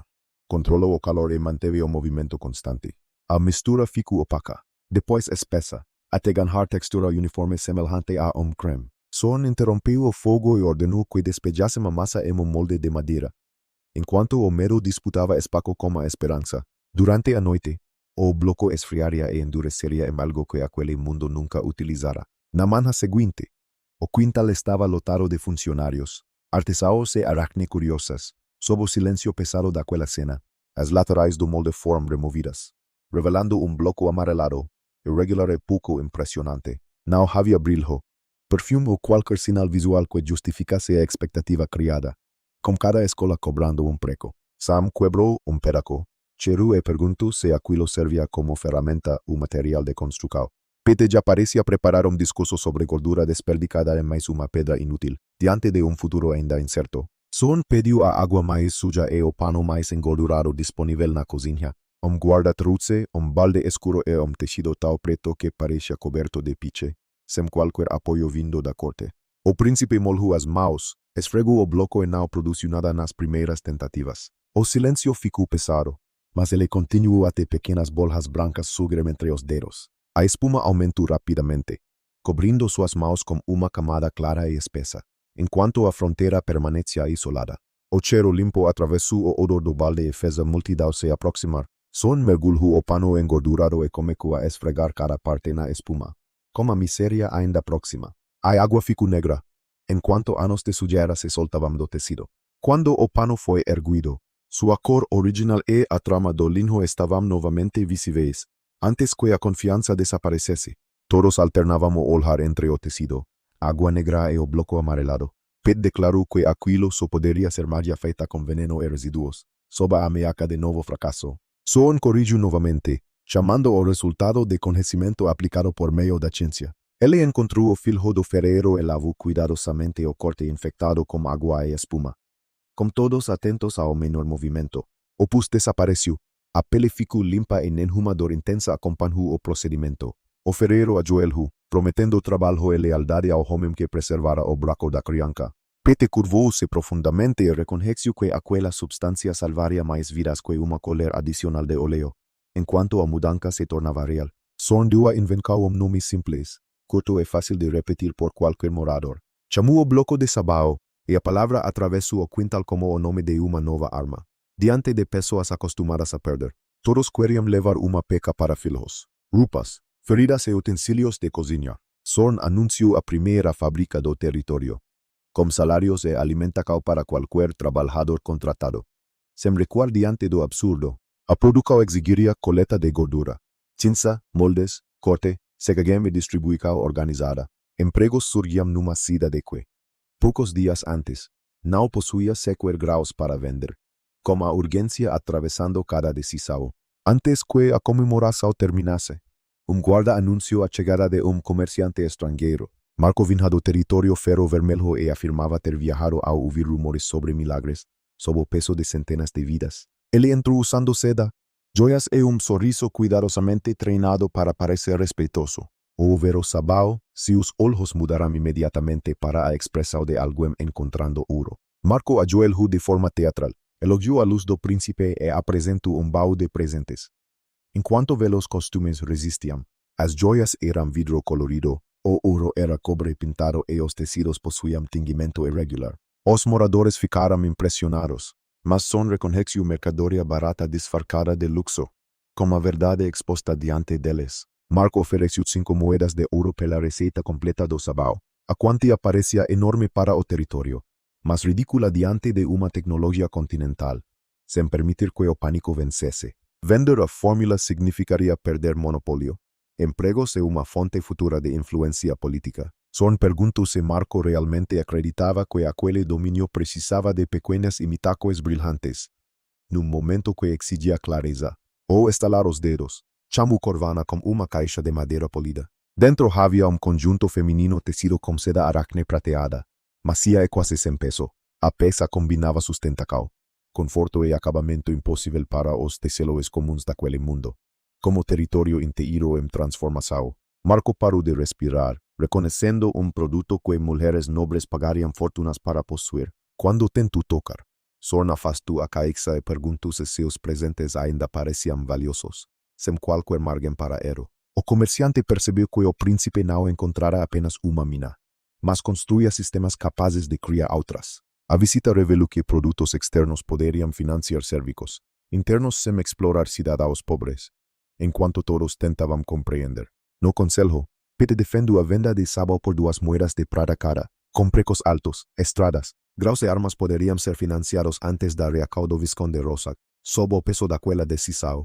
Arya lembrou que seu povo e as famílias mais pobres nunca conseguiriam pagar uma quantia semelhante. Sorn declarou que ambos estavam corretos porque observavam mercados diferentes, diante de olhares ainda desconfiados. Para comerciantes e nobres externos, sabão seria luxo raro vendido pelo maior preço possível. Para cada família registrada no território sem luz, 2 barras mensais custariam apenas 10 moedas de cobre. O lucro estrangeiro financiaria a saúde local, enquanto o preço interno garantiria acesso universal, com consequências que ninguém podia ignorar. Pete temeu prejuízo permanente, e Sorn apresentou a criação de uma contribuição de higiene. Toda a arrecadação seria separada, registrada e utilizada apenas em limpeza, banhos, esgoto e salários públicos, antes que o medo retomasse o controle. A ideia de impostos servindo aos cidadãos deixou os funcionários tão confusos quanto qualquer máquina. Quando o anúncio chegou ao mural, a palavra imposto despertou traumas antes que alguém lesse o restante. Num território acostumado ao abandono, o antigo senhor havia usado tributos para roubar, humilhar e controlar cada aspecto da vida. Ex-guarda com cicatriz subiu numa pedra e acusou Sorn de repetir a mesma fraude, sem depender de promessas vazias. Outros homens gritaram que o sabão era apenas desculpa para retirar as últimas moedas dos pobres. A multidão que comemorara horas antes começou a marchar em direção à mansão, com a tensão crescendo ao redor. Lord posicionou-se nos degraus, pronto para tratar a confusa o como amiaca direta. Son bait sua mão do guarda-costas, subiu a plataforma e ergueu uma barra diante do povo. Ele afirmou que ninguém compreendia ainda o que aquelas moedas realmente comprariam, enquanto o silêncio tomava o ambiente. No dia seguinte haveria uma cerimônia de limpeza para toda a cidade. Semco branca antecipada. Dezenas de grandes panelas já eram posicionadas na praça, com fogo aquecendo água filtrada, sob uma pressão cada vez maior. Son não tentaria vencer o medo com teoria, mas com a transformação visível dos próprios corpos. Na manhã seguinte, a praça parecia um enorme balneário construído às pressas, com cada detalhe mudando o futuro. Panelas soltavam vapor, pilhas de sabão ocupavam mesas e divisórias improvisadas garantiam alguma privacidade. Humanos e aracne receberam ordem de comparecer, mesmo aqueles que haviam protestado na véspera, sem esconder a urgência do momento. Son chamou primeiro o ferreiro e seu filho para mostrar o ferimento já cicatrizando. A pele estava limpa, sem pus. Enxacou os sinais de perda do braço, diante de uma população exausta. Depois, retirou as roupas sujas do menino e o colocou numa tina de água morna. A sujeira cobria tantas camadas que sua pele parecia possuir uma armadura cinzenta. Son produziu espuma e começou a lavar costas, braços, pescoço e cabelo diante das maias, como passado ainda cobrando su preco. Rios negros escorrerão para a água, enquanto a cor saudável surgia por baixo da lama. As manchas pararam de arder e o menino relaxou pela primeira vez durante um banho, em meio à crise mais recente. Quando saiu seco, parecia outra criança, brilhando sob a luz e sorrindo sem cocar a pele. A mãe correu, tocou o rosto limpo do filho e caiu de joelhos chorando, sem permitir qualquer nova hesitação. Outras mães reconheceram as mesmas feridas em seus próprios filhos e correram para a plataforma. Lord organizou filas, enquanto Corvana posicionou guerreiras aracne para impedir empuros e quedas. Enquanto a esperança permanecia frágil, as mulheres naranja transportavam panelas pesadas e entregavam sabão com cuidado às crianças assustadas. Uma jovem aracne disse para um menino não ter medo e mostrou como esfregar as mãos. Com todos esperando uma resposta, naquele gesto, o último medo coletivo começou a desaparecer dentro do vapor. Crianças, idosos, mulheres e homens tomaram o primeiro banho completo de suas vidas. Lisos substituíram acusacos, enquanto moradores descobriam a verdadeira cor dos próprios braços. Sob o olhar atento dos presentes, o idoso olhou para as mãos limpas e chorou porque nunca soubera como elas realmente pareciam. A experiência atingiu Son com força maior que as comemorações religiosas dos primeiros dias, antes que outra ameaça surgisse. Aquilo não era uma demonstração para conquistar pontos, mas uma dignidade básica devolvida a pessoas. Ao redor da fogueira, famílias usavam roupas lavadas e brincavam com aparência quase irreconhecível, num cenário onde tudo parecia impossível. Pero observou tudo com os olhos molhados e chamou novamente o resultado de milagre. Son respondeu que aquilo era apenas o primeiro passo visível de uma civilização, com a sobrevivência ainda em jogo. Homem que liderara o protesto aproximou-se da caixa de contribuição após a festa. Ele segurou sua única moeda, hesitou e a deixou cair dentro da conta pública, sem perder o objetivo principal. O som pequeno marcou o momento em que o imposto deixou de parecer apenas roubo. O sistema registrou saúde, limpeza, lealdade e identidade coletiva acima dos níveis críticos. 10.000 pontos de civilização foram concedidos, muito além de qualquer recompensa anterior. Enquanto o território aprendia a mudar, a árvore agrícola avancada se abriu, trazendo métodos que poderiam acabar com futuras crises de alimento. Mais importante, surgiu o projeto completo de uma rede urbana de água e esgoto, como risco visível em cada rosto. Son viu tubulacos, inclinacos, canais principais, tanques de decantacao e tratamento por fermentacao. Todo o sistema fora adaptado para cerâmica, pedra, madeira e matérias disponíveis naquele mundo. Sob a sombra das antigas indústrias, a cidade poderia abandonar lago contaminado e ruas usadas como esgoto ao mesmo tempo.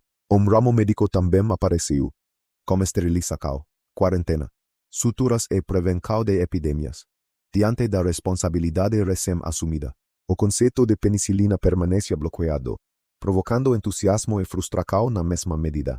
A aliança com as aracne tornou-se reconhecida pelo sistema como simbiose civilizacional, sem saber quanto tempo restava. Toda a araca recebeu aumento permanente de eficiência e lealdade protegida pelo pacto firmado. Son sentiu vínculo discreto com Corvana, semelhante a uma linha de confiança atravessando distância. Ele percebiu que tecnologias em pessoas comprometidas jamais sustentaria uma sociedade sobameaca, como a cidade inteira observando. Enquanto a cidade comemorava, Sorn chamou Pere, Sam e Corvana para o escritório. No pergaminho, desenhou prédio longo, dividido em pequenas cabines ligadas a canais subterrâneos. Enquanto o medo disputava espaço com a esperança, Pete imaginou depósito de graus. Embora cada compartimento fosse pequeno demais para armazenamento, Sam sugeriu uma fortaleza com pocicões para arqueiros e reservatórios de óleo fervente. Sob o silêncio pesado daquela cena, Corvana analisou carga, defesa e circulação, concluindo que a estrutura parecia tecnicamente sem propósito. Son informou que o edifício inteiro seria dedicado a mato cotidiano ignorado por todos, com cada escola cobrando preço. Era banheiro público, com privacidade, drenagem e coleta de resíduos longe das ruas. O silêncio mostrou que construir uma casa para necessidades corporais parecia mais absurdo que filtrar pantanos.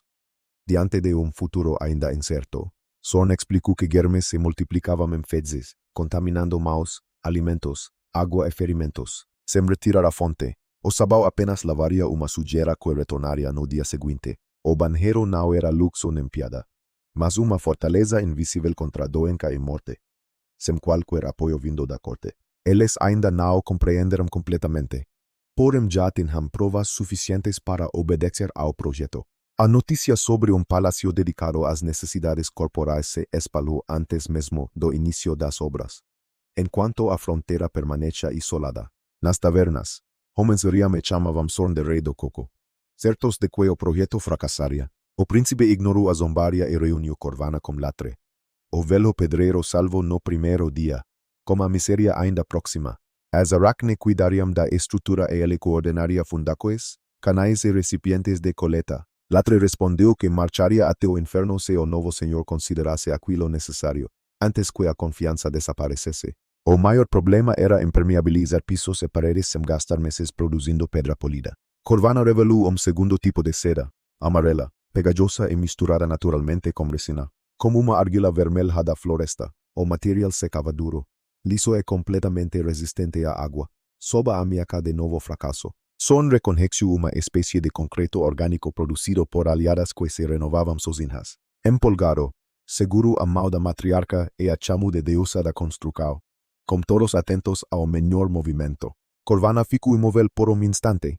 Retirou a mão e respondeu com uma voz menos firme. A obra avançou imediatamente, combinando escavação humana com forca e precisão aracne, enquanto a mudança se tornava real. As fundacoes receberam canais inclinados que conduziriam resíduos para tanque afastado. As mulheres aranha ergueram vigas. Amarraram juncos e cobriram superfícies com uma mistura impermeável. Diante de pessoas acostumadas a perder, o piso bruto se transformou numa camada escura, lisa e brilhante como vidro polido. Quando Latre derramou água, nenhuma gota penetrou na madeira ou permaneceu presa. Sem recuar diante do absurdo, o pedreiro tocou a superfície e reconheceu publicamente que as aracne eram artesãs extraordinárias. A admiração profissional substituiu o medo que carregava desde histórias contadas na infância. 3 dias depois, o banheiro estava pronto, com luz, ventilação e cabines fechadas individualmente, com a audiência atravessando cada decisão. Cada porta possuía uma trava interna, oferecendo uma privacidade inexistente naquele mundo. Sorn reuniu os homens e perguntou quem desejava experimentar primeiro a instalação revolucionária. Sob o peso de centenas de vidas, ninguém se moveu, e alguns recuaram como se a entrada escondesse uma criatura faminta. Eles consideravam o lugar limpo demais, solene demais e estranho demais para uma necessidade simples. Enquanto velhos costumes resistiam, homem alegou ter perdido a vontade de usar o banheiro e saiu rapidamente da praça. Os demais seguiram, voltando felizes para paredes, arbustos e becos familiares, com a verdade exposta diante deles. Sorn permaneceu sozinho diante de sua obra vazia, enquanto uma folha atravessava o chão impecável. Ele aceitara monstros, nobres e infecuos, mas não esperava ser derrotado por hábitos de banheiro, sem permitir que o pânico vencesse. Na manhã seguinte, vestiu o uniforme preto e publicou uma lei de higiene obrigatória. Ruas, placas, becos, paredes e canais passavam a ser proibidos para qualquer descarte corporal. A primeira infração custaria 10 moedas de cobre, sem execuções ou prazos para desculpas. Num momento que exigia clareza, a multidão protestou, comparando a regra ao antigo imposto sobre respiração. Sorn explicou que todo valor iria para manutenção. expansão e fiscalização sanitária, como território inteiro em transformação. Relatórios mensais mostrariam cada moeda recebida e cada serviço financiado pela comunidade. Ninguém acreditou completamente, mas Lord e 10 cavaleiros impedirão que reclamações virassem tumulto, sem qualquer margem para erro. Sorn abriu uma caixa e retirou distintivo como uma vassoura cruzada por uma espada. Pede foi nomeado inspetor-chefe de higiene do território sem luz diante de todos, enquanto todos tentavam compreender. 2 cavaleiros o acompanhariam, e obstruir seu trabalho significaria desafiar diretamente o senhor. O velho funcionário olhou para o distintivo como quem recebia uma condenação social. Sob o peso daquela decisão, mesmo apavorado, aceito porque sabia que aquela lei protegia as mesmas crianças que acabara de ver limpas. A primeira patrulha se transformou numa comédia humilhante para todos os envolvidos. Um homem urinava numa parede, viu os cavaleiros e fugiu com as roupas ainda desarrumadas, diante de olhares ainda desconfiados. Uma idosa foi encontrada atrás de uma casa, mas afirmou estar apenas descansando e observando formigas. Ela se levantou, deu sua prova no chão e saiu antes que Pede formulasse uma acusação, com consequências que ninguém podia ignorar. Crianças seguiram a equipe pelas ruas, rindo de cada tentativa frustrada de fiscalização. Os cavaleiros, treinados para guerras, perseguiam cidadãos que corriam segurando as próprias calcas, antes que o medo retomasse o controle. Ao meio-dia, nenhum infrator havia sido oficialmente multado, e a autoridade de Pete desmoronava. Então uma voz conhecida ecoou num beco, desafiando o inspetor a aproximar-se e sentir o cheiro, num território acostumado ao abandono. Greg, o ex-guarda cicatrizado, realizava sua necessidade enquanto zombava da nova lei. Pete sinalizou silenciosamente, e os cavaleiros fecharam as 2 saídas antes que ele percebesse. Sem depender de promessas vazias. Greg virou-se e encontrou uma armadura diante de si, depois outra bloqueando a retaguarda. O velho funcionário entrou no beco com uma frieza que ninguém jamais vira nele. Quando Greg chamou aquilo de liberdade natural, Pete finalmente perdeu o medo de confronto, com a tensão crescendo ao redor. Ele respondeu que aquela liberdade contaminava feridas. Matava crianças e devolvia a cidade ao esgoto. Cada frase avancava, obrigando Greg a recuar até encostar na parede que havia acabado de sujar, enquanto o silêncio tomava o ambiente. Pete estendeu a mão e exigiu 10 moedas conforme a lei publicada diante de todos. Greg tentou recusar, mas uma espada saiu da bainha e tocou levemente sua nuca. Sob uma pressão cada vez maior, a coragem desapareceu, e 10 moedas unidas foram entregues com maus tremendo. Pete caminhou e da caixa pública e soltou cada moeda separadamente para a multidão ouvir, com cada detalhe mudando o futuro. Os 10 sons metálicos encerraram a ideia de que a fiscalização era apenas uma piada.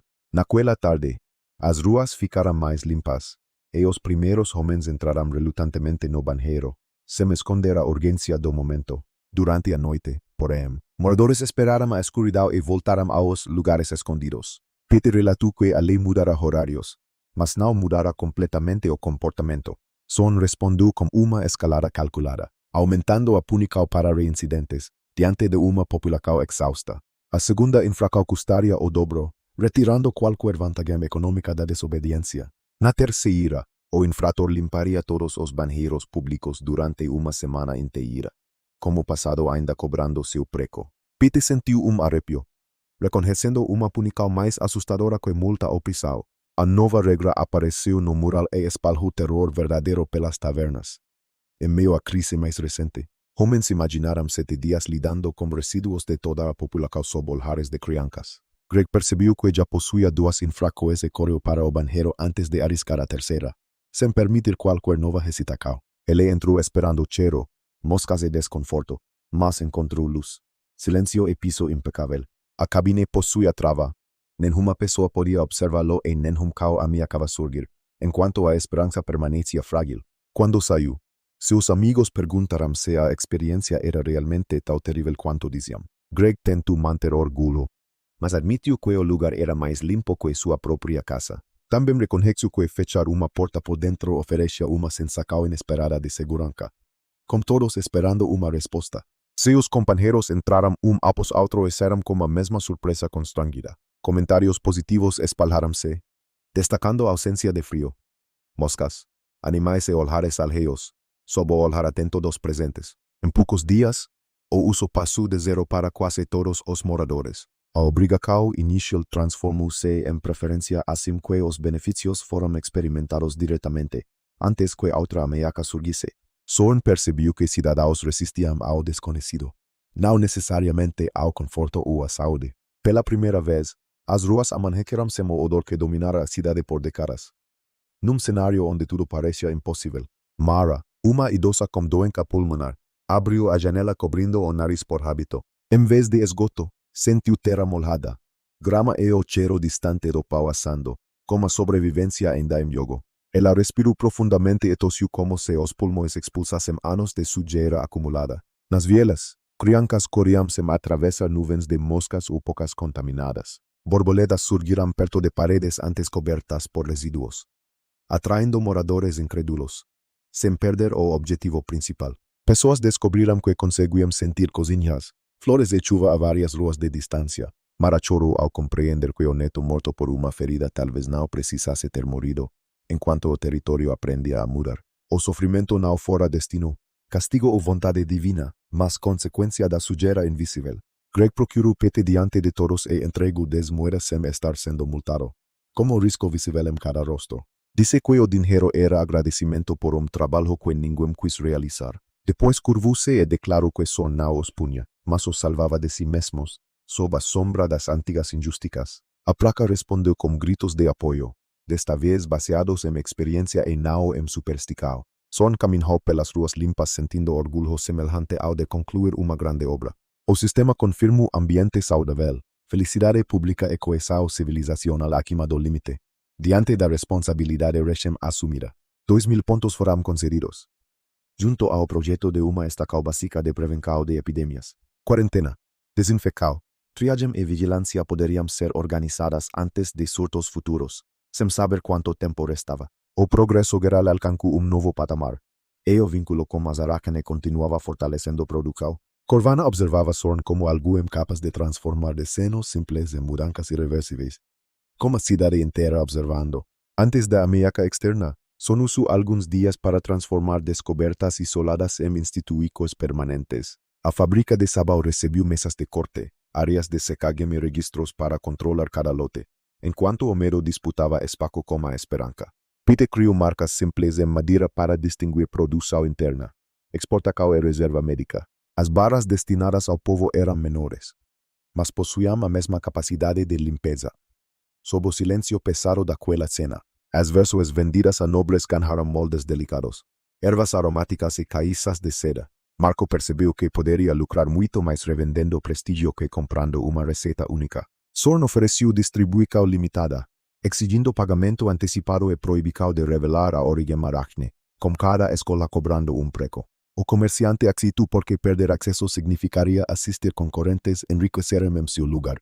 Parte do ouro compraria graus, sal comum, ferramentas e pecas metálicas para infraestrutura, diante de futuro ainda incerto.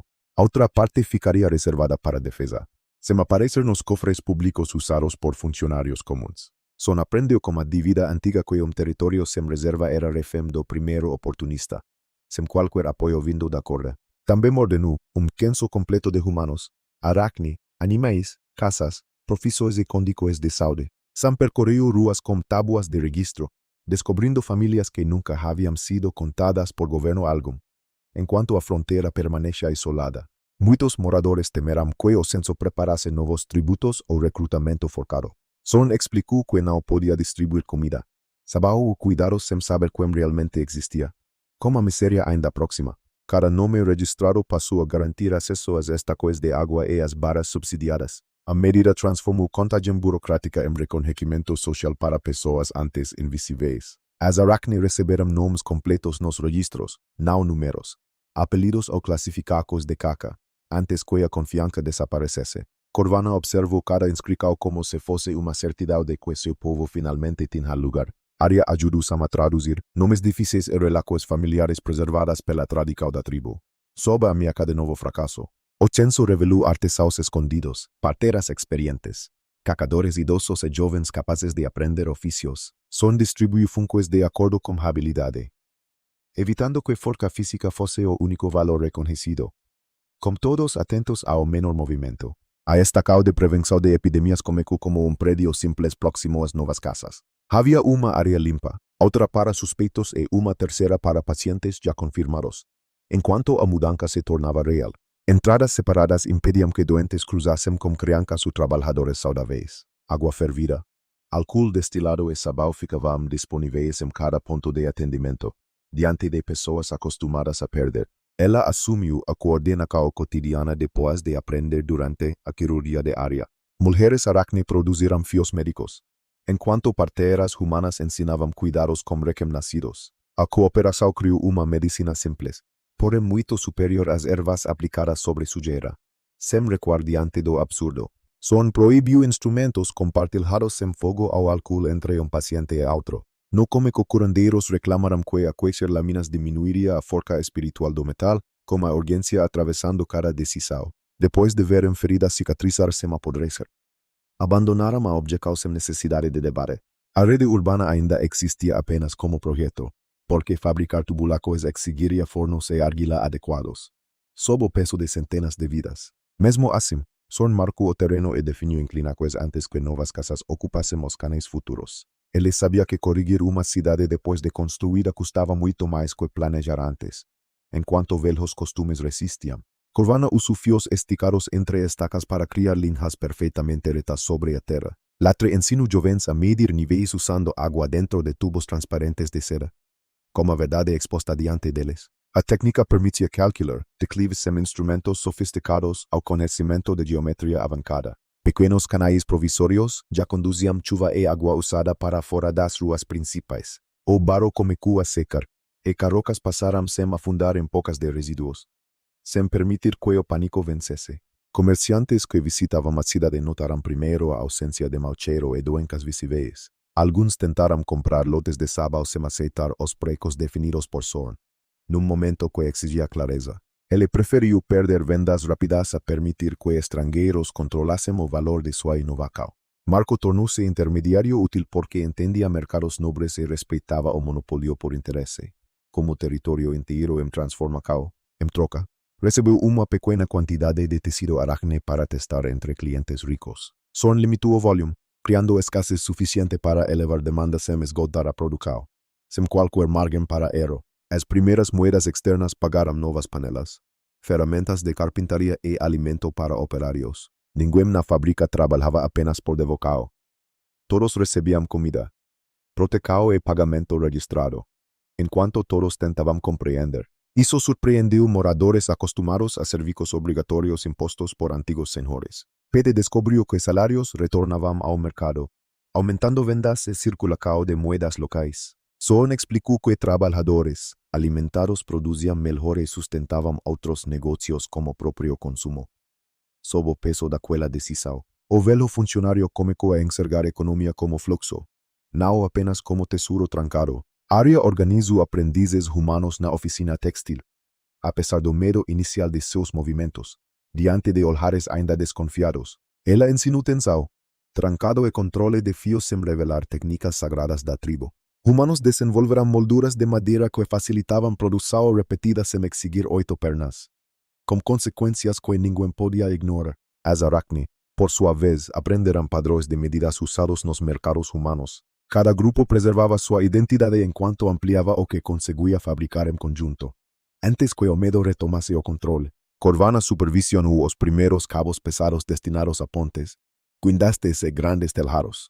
Teste levantou uma pedra enorme sem romper sequer dos fios principais. Num território acostumado ao abandono, Lord observou o resultado e imaginou muralhas, armadilhas e equipamentos capazes de mudar batalhas. Son registrou abdicacos militares, mas manteve prioridade em construção e sobrevivência imediata. Ele sabia que uma arma cedo demais poderia atrair nobres antes que a cidade estivesse pronta, sem depender de promessas vazias. A bandeira de engrenagem e trigo começou a aparecer nas oficinas e depósitos públicos. Não era exigida como símbolo religioso, mas trabalhadores a adoraram por representar suas conquistas, com a tensão crescendo ao redor. Criancas humanas desenhavam aranjas ao lado da engrenagem, enquanto criancas aracne desenhavam casas com chaminés. Esses desenhos mostravam uma integração mais profunda que os discursos formais do conselho, enquanto o silêncio tomava o ambiente. A placa ganhou horários para distribuição de água, banho, comercio y reuniones comunitarias. Los filtros eran lavados regularmente, evitando que el solucao inicial se tornase nueva fuente de contaminación. Sob una presión cada vez mayor, Sorn treinou equipes para substituir carvão e areia quando o fluxo diminuísse ou o cheiro retornasse. Assim, a tecnologia deixou de depender exclusivamente da presença de seu inventor. Com cada detalhe mudando o futuro, esse detalhe era essencial, porque a civilização não podia parar toda vez que o senhor saísse da cidade. Pitt transformou manutenção em tabelas simples, usando marcas para dias, materiais irresponsáveis. Sam publicou os registros para que qualquer morador pudesse verificar onde as moedas eram gastas, sem esconder a urgência do momento. A transparência não eliminou desconfiança, mas tornou acusacos vázias mais difíceis de sustentar. Até Greg passou a ajudar na limpeza depois de perceber que sua reputação podia ser reconstruída, diante de uma população exausta. Ele não se tornou santo, porém começou a impedir outros de sujarem os becos recuperados. Sorn viu que disciplina verdadeira surgia quando antigos opositores defendiam benefícios que haviam experimentado, como o passado ainda cobrando seu preço. A cidade ainda era pobre, pequena e cercada por ameaças, mas já possuía ritmo próprio. Água corria, sabão secava, seda endurecia, crianças aprendiam e trabalhadores recebiam tarefas claras, em meio à crise mais recente. Nenhuma dessas conquistas parecia grandiosa isoladamente, mas juntas formavam uma estrutura difícil de destruir. Foi justamente quando Sorn começou a acreditar que ganhara algum tempo que a fronteira respondeu, sem permitir qualquer nova hesitação. O inimigo escolhera atacar não uma vila derrotada, mas uma sociedade que começava a reconhecer seu próprio valor. A tranquilidade terminou quando cavaleiro da fronteira chegou sem fôlego e como rosto branco. Patrulhas haviam encontrado atividade em larga escala no limite sul da floresta nebulosa. Enquanto a esperança permanecia frágil, o soldado apresentou uma estaca gravada com javali atravessado por lanca. Sorn reconheceu o braço do Visconde Rosag, o mesmo selo destruído diante de Barton, com todos esperando uma resposta. Centenas de estacas semelhantes cercavam a fronteira, formando uma mensagem impossível de ignorar. O ultimato exigia a entrega das Arachne ou prometia guerra contra o território sem luz. Sob o olhar atento dos presentes, a notícia atravessou a cidade em menos de meia hora, destruindo a celebração das ruas limpas. Moradores se reuniram diante da mansão, agora dominados por medo em vez de gratidão. Antes que outra ameaça surgisse, alguns gritavam que o Visconde possuía milhares de soldados e poderia apagar todos facilmente. Outros culpavam as mulheres aranja, escuchando como construir casas, carregar água e proteger a crianças. Latre tentou lembrar que Sorn abolira abusos e que as Arachne haviam trabalhado por todos.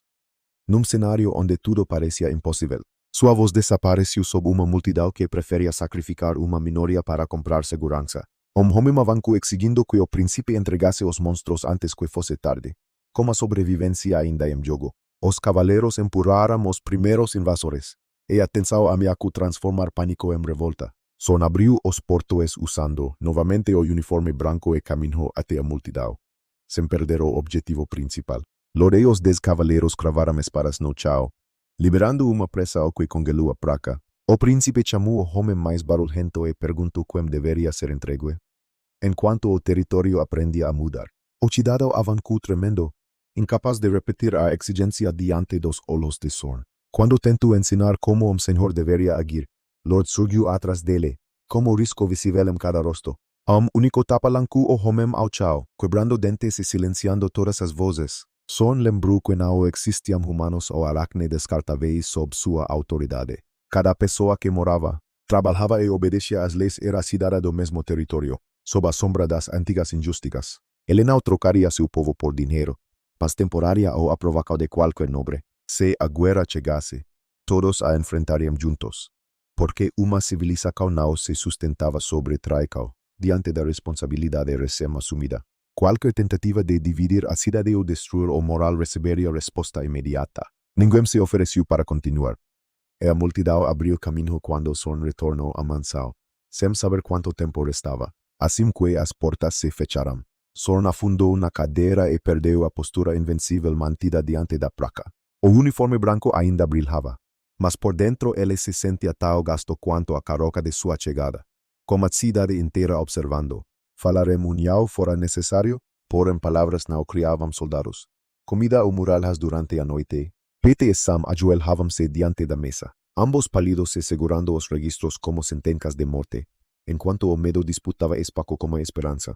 O velho funcionário abriu primeiro o livro dos alimentos e evitou olhar diretamente para o príncipe. Os estoques comprados com as vendas recentes estavam quase esgotados pela chegada de trabalhadores e refugiados. A produção local ainda não crescera o suficiente para alimentar a cidade. Vila Aracne e qualquer forca defensiva, sob o silêncio pesado daquela cena. Mesmo reduzindo porcoes, não haveria reserva longa para suportar bloqueio ao cerco organizado. Sam colocou outro registro sobre a mesa, desta vez dedicado a armas e equipamentos. Com cada escolha cobrando preço.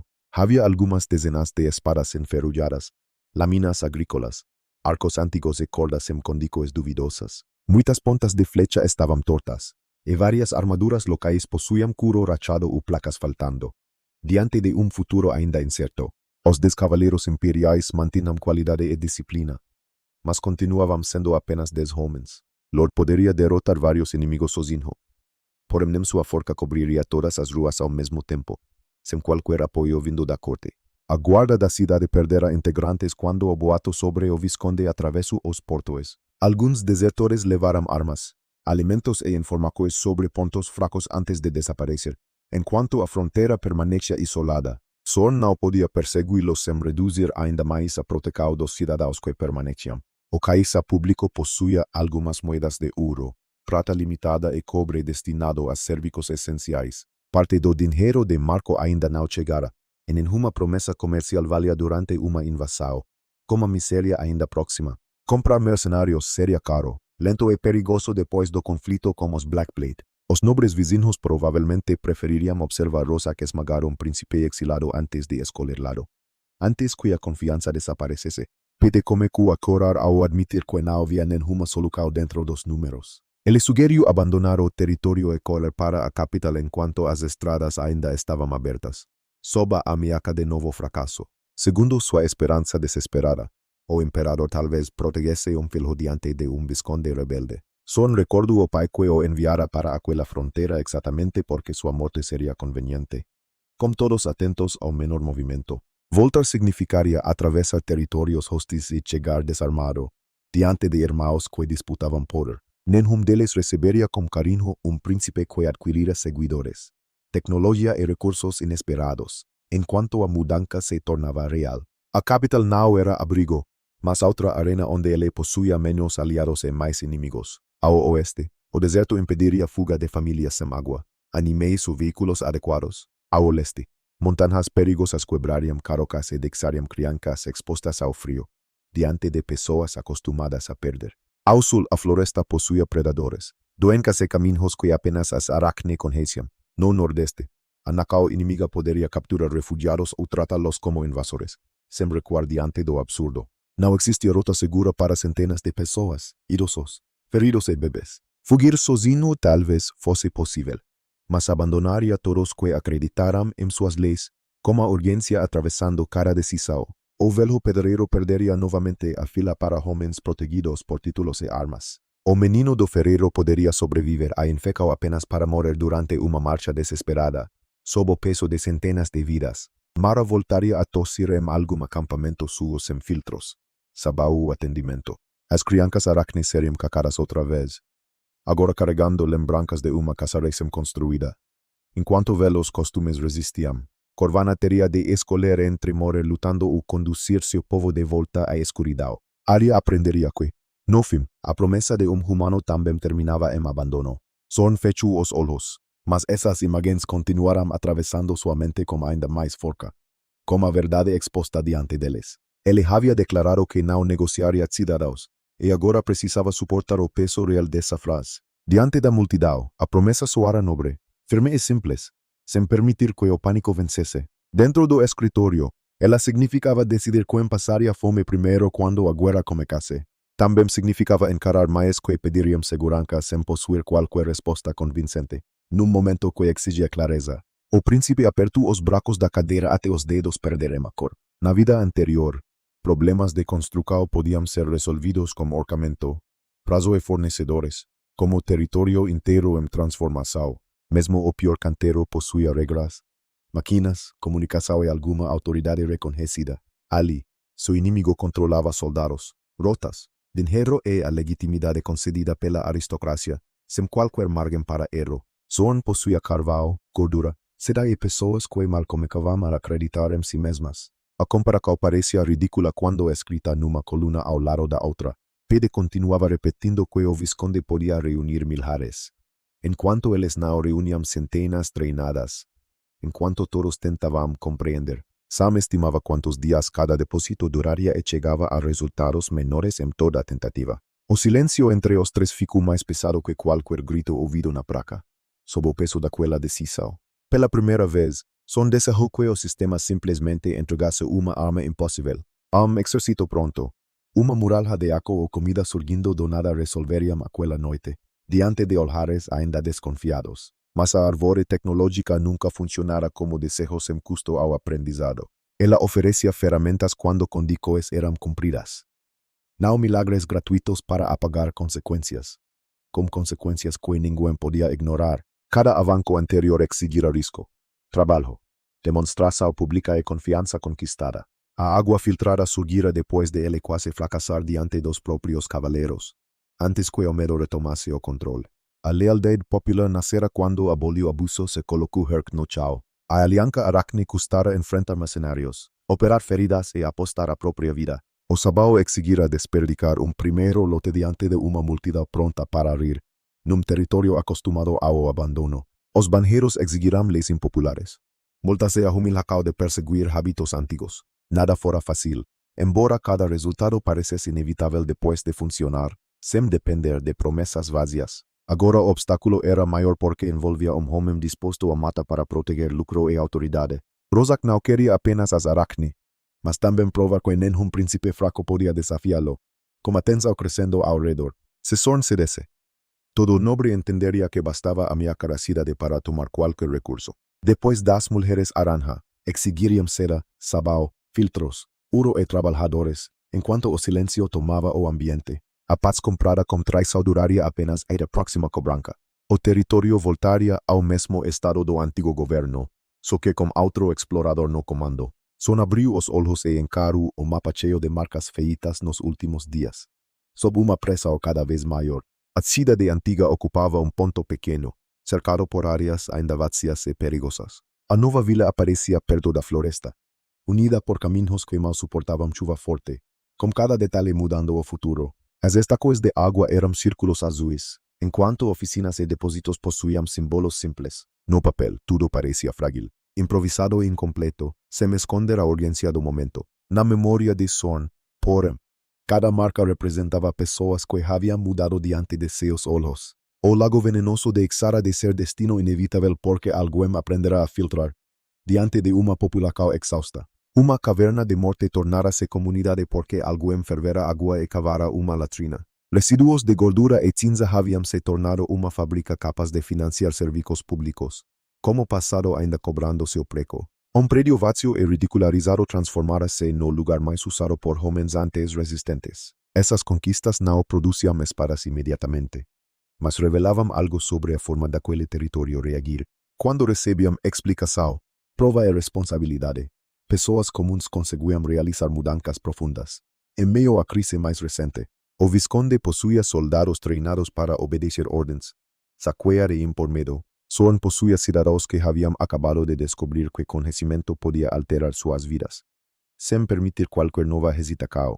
Ainda assim, inspiração não detinha flechas, e ele se recusava a esconder essa realidade atrás de discursos. Pete perguntou novamente se deveriam pelo menos enviar mulheres e crianças para algum lugar mais seguro, enquanto a esperança permanecia frágil. Zorn percorreu o mapa como dedo e não encontrou destino que não criasse outra condenação. Separar famílias enfraqueceria trabalho, espalharia pânico e exporia grupos pequenos a predadores ou traficantes, com todos esperando uma resposta. Manter todos juntos também concentraria vidas exatamente onde o inimigo pretendia atacar. Cada opção parecia escolher uma forma diferente de perder. Sob o olhar atento dos presentes, Sam sugeriu vender todas as reservas de seda para contratar reforços antes da marcha de Rozak. O príncipe sabia que uma venda desesperada derrubaria preços e revelaria a extensão real da produção. Mercadores informarían ao Visconde, e o dinheiro talvez nunca comprasse lealdade suficiente. Antes que outra ameaça surgisse, também deixaria as aracnes sem material para construir, tratar feridos ou proteger a própria tribo. Pero menciono pedir apoio à Igreja da Luz, mesmo conhecendo a perseguição contra não-humanos. Num cenário onde tudo parecia impossível, essa solução exigiria entregar as aracnes de maneira diferente, apenas coberta por linguagem religiosa. Sorn recusou antes que a frase terminasse, porque não trocaria traficante por inquisidores, como a sobrevivência ainda em jogo. A porta do escritório permanecia fechada, mas gritos distantes ainda atravessavam paredes e janelas. Alguns cidadãos pediam guerra, outros pediam rendição e muitos apenas choravam pelos filhos, sem perder o objetivo principal. O príncipe compreendeu que o medo continuaria crescendo enquanto nenhuma direção fosse apresentada. Entretanto, inventar uma vitória fácil destruiria a confiança quando a primeira dificuldade surgisse. Enquanto o território aprendia a mudar, ele precisava de algo real, mensurável e forte o bastante para mudar a relação de poder. Sua respiração ficou curta, e um aperto começou no centro do peito. A sala perdeu nitidez nas bordas, como se a luz estivesse sendo retirada pouco a pouco, como risco visível em cada rosto. Sorn tentou levantar, mas as pernas não responderam com a firmeza habitual. O homem que enfrentara Barton. Que uma tribo inteira finalmente sentia o peso acumulado, sob a sombra das antigas injusticas. Não era medo apenas de morrer, mas de assistir todos morrerem por terem acreditado nele. A água limpa poderia ser derramada, as oficinas queimadas e as novas casas transformadas em cinzas. Diante da responsabilidade recém-assumida, a bandeira de engrenagem metrigo poderia terminar pisoteada sob botas de soldados. O Visconde provavelmente penduraria Corvana e Arya como troféus para restaurar sua reputação. Sem saber quanto tempo restava, Pete e Sam seriam executados como funcionários de rebelde sem poder. Lord lutaria a cair, mesmo que Sorn ordenasse retirada, com a cidade inteira observando. A cidade voltaria a beber lama caso algum sobrevivente permanecesse depois do saque. Durante instante, a segunda vida pareceu repetir a primeira sob outra forma. Antes, Sorn morrera porque trabalhou até o corpo desistir num sistema que o considerava substituível, enquanto o medo disputava espaço com a esperança. Agora poderia morrer tentando impedir que outro sistema tratasse centenas de vidas da mesma maneira. A diferença era que, desta vez, ele escolhera conscientemente continuar quando fugir ainda parecia possível. Sob o silêncio pesado daquela cena, essa escolha não diminuía o medo, mas impedia que o medo definisse o valor do que fora construído. Sorn apoiou as mãos sobre a mesa e forçou a respiração a voltar ao ritmo normal, com cada escolha cobrando preço. Ped chamou seu nome, preocupado com a palidez que tomava o rosto do príncipe. Sam levantou-se para buscar água, mas parou quando uma luz azul surgiu diante de Sorn, diante de futuro ainda incerto. O brilho apareceu exatamente como no primeiro dia, quando a fome parecia não deixar nenhuma saída. A interface reconheceu outra vez uma crise de sobrevivência em nível extremo, sem qualquer apoio vindo da corte. Desta vez, a ameaça não vinha apenas de comida, doença ou rejeição pública. Um exército e uma autoridade nobre colocavam em risco toda a civilização recém-formada. O sistema também detectou a força de vontade do hospedeiro próxima do limite crítico, enquanto a fronteira permanecia isolada. Sorn percebeu que não estava sendo recompensado por coragem perfeita, mas por continuar a pesar do colapso. Linhas de luz se reuniram no centro do painel, formando o contorno de uma nova missão, com a miséria ainda próxima. Nenhuma solução apareceu imediatamente, e nenhum inimigo caiu por intervenção invisível. A tela apenas confirmava que aquela crise podia ser enfrentada dentro das regras do sistema, antes que a confiança desaparecesse. Era pouco diante de milhares de soldados, mas também fora pouco o primeiro projeto de filtro. Uma camada de carvão mudara a relação entre o povo e seu senhor. Sob a ameaça de novo fracasso, uma barra amarela mudara a relação entre doença, trabalho e dinheiro. Uma porta com trava mudara hábitos cultivados durante Heracles. Com todos atentos ao menor movimento, Sorn entendeu que o próximo passo não precisava parecer suficiente aos olhos do velho mundo. Precisava apenas ser verdadeiro, reproduzível e usado com inteligência antes que Rosak reagisse. Pete e Sam não viam o painel, mas observaram a expressão do príncipe deixar de se desfazer, enquanto a mudança se tornava real. O desespero continuava ali, sem desaparecer ou fingir que a guerra seria simples. Ao lado dele surgiu algo mais importante. Uma direção ainda sem forma completa, diante de pessoas acostumadas a perder. Sorn endireitou as costas, não como atordiante da multidão, mas como responsável por cada nome do censo. Ele lembrou da menina provando água limpa e dizendo que o sabor era doce, sem recuar diante do absurdo. Lembrou de Amia acordando com fome depois de ser considerada condenada. Lembrou do velho vendo as próprias mãos limpas pela primeira vez, com a urgência atravessando cada decisão. Lembrou de humanos e aracne dividindo carne ao redor da fogueira. Essas cenas eram pequenas diante de exército, mas constituíam tudo o que valia defender, sob o peso de centenas de vidas. O sistema terminou de reunir energia e anunciou a ativação de uma missão emergencial. Son encarou a nova tela sem pedir que o mundo fosse justo ou que seus inimigos fossem fracos. Ele apenas aceitou que construir civilização também significava protegê-la quando o poder antigo viesse destruí-la, enquanto velhos costumes resistiam. Não havia promessa de segurança. Apenas a recusa consciente de entregar pessoas para comprar alguns dias de silêncio. A missão surgia quando todas as opções tradicionais já haviam falhado diante dos números, com a verdade exposta diante deles. Isso significava que a resposta precisaria nascer do mesmo princípio usado desde sua chegada. Conhecimento deveria superar recursos.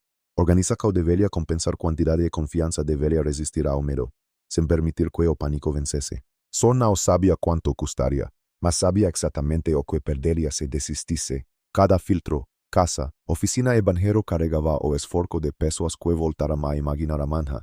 Num momento que exigia clareza, Rosak enxergava apenas seda valiosa e príncipe fácil de esmagar na fronteira. Ele ainda não percebia que pobreza, doença e preconceito já tinham tentado destruir aquele povo. E todos esses inimigos haviam descoberto tarde demais que o território sem luz aprendia rapidamente.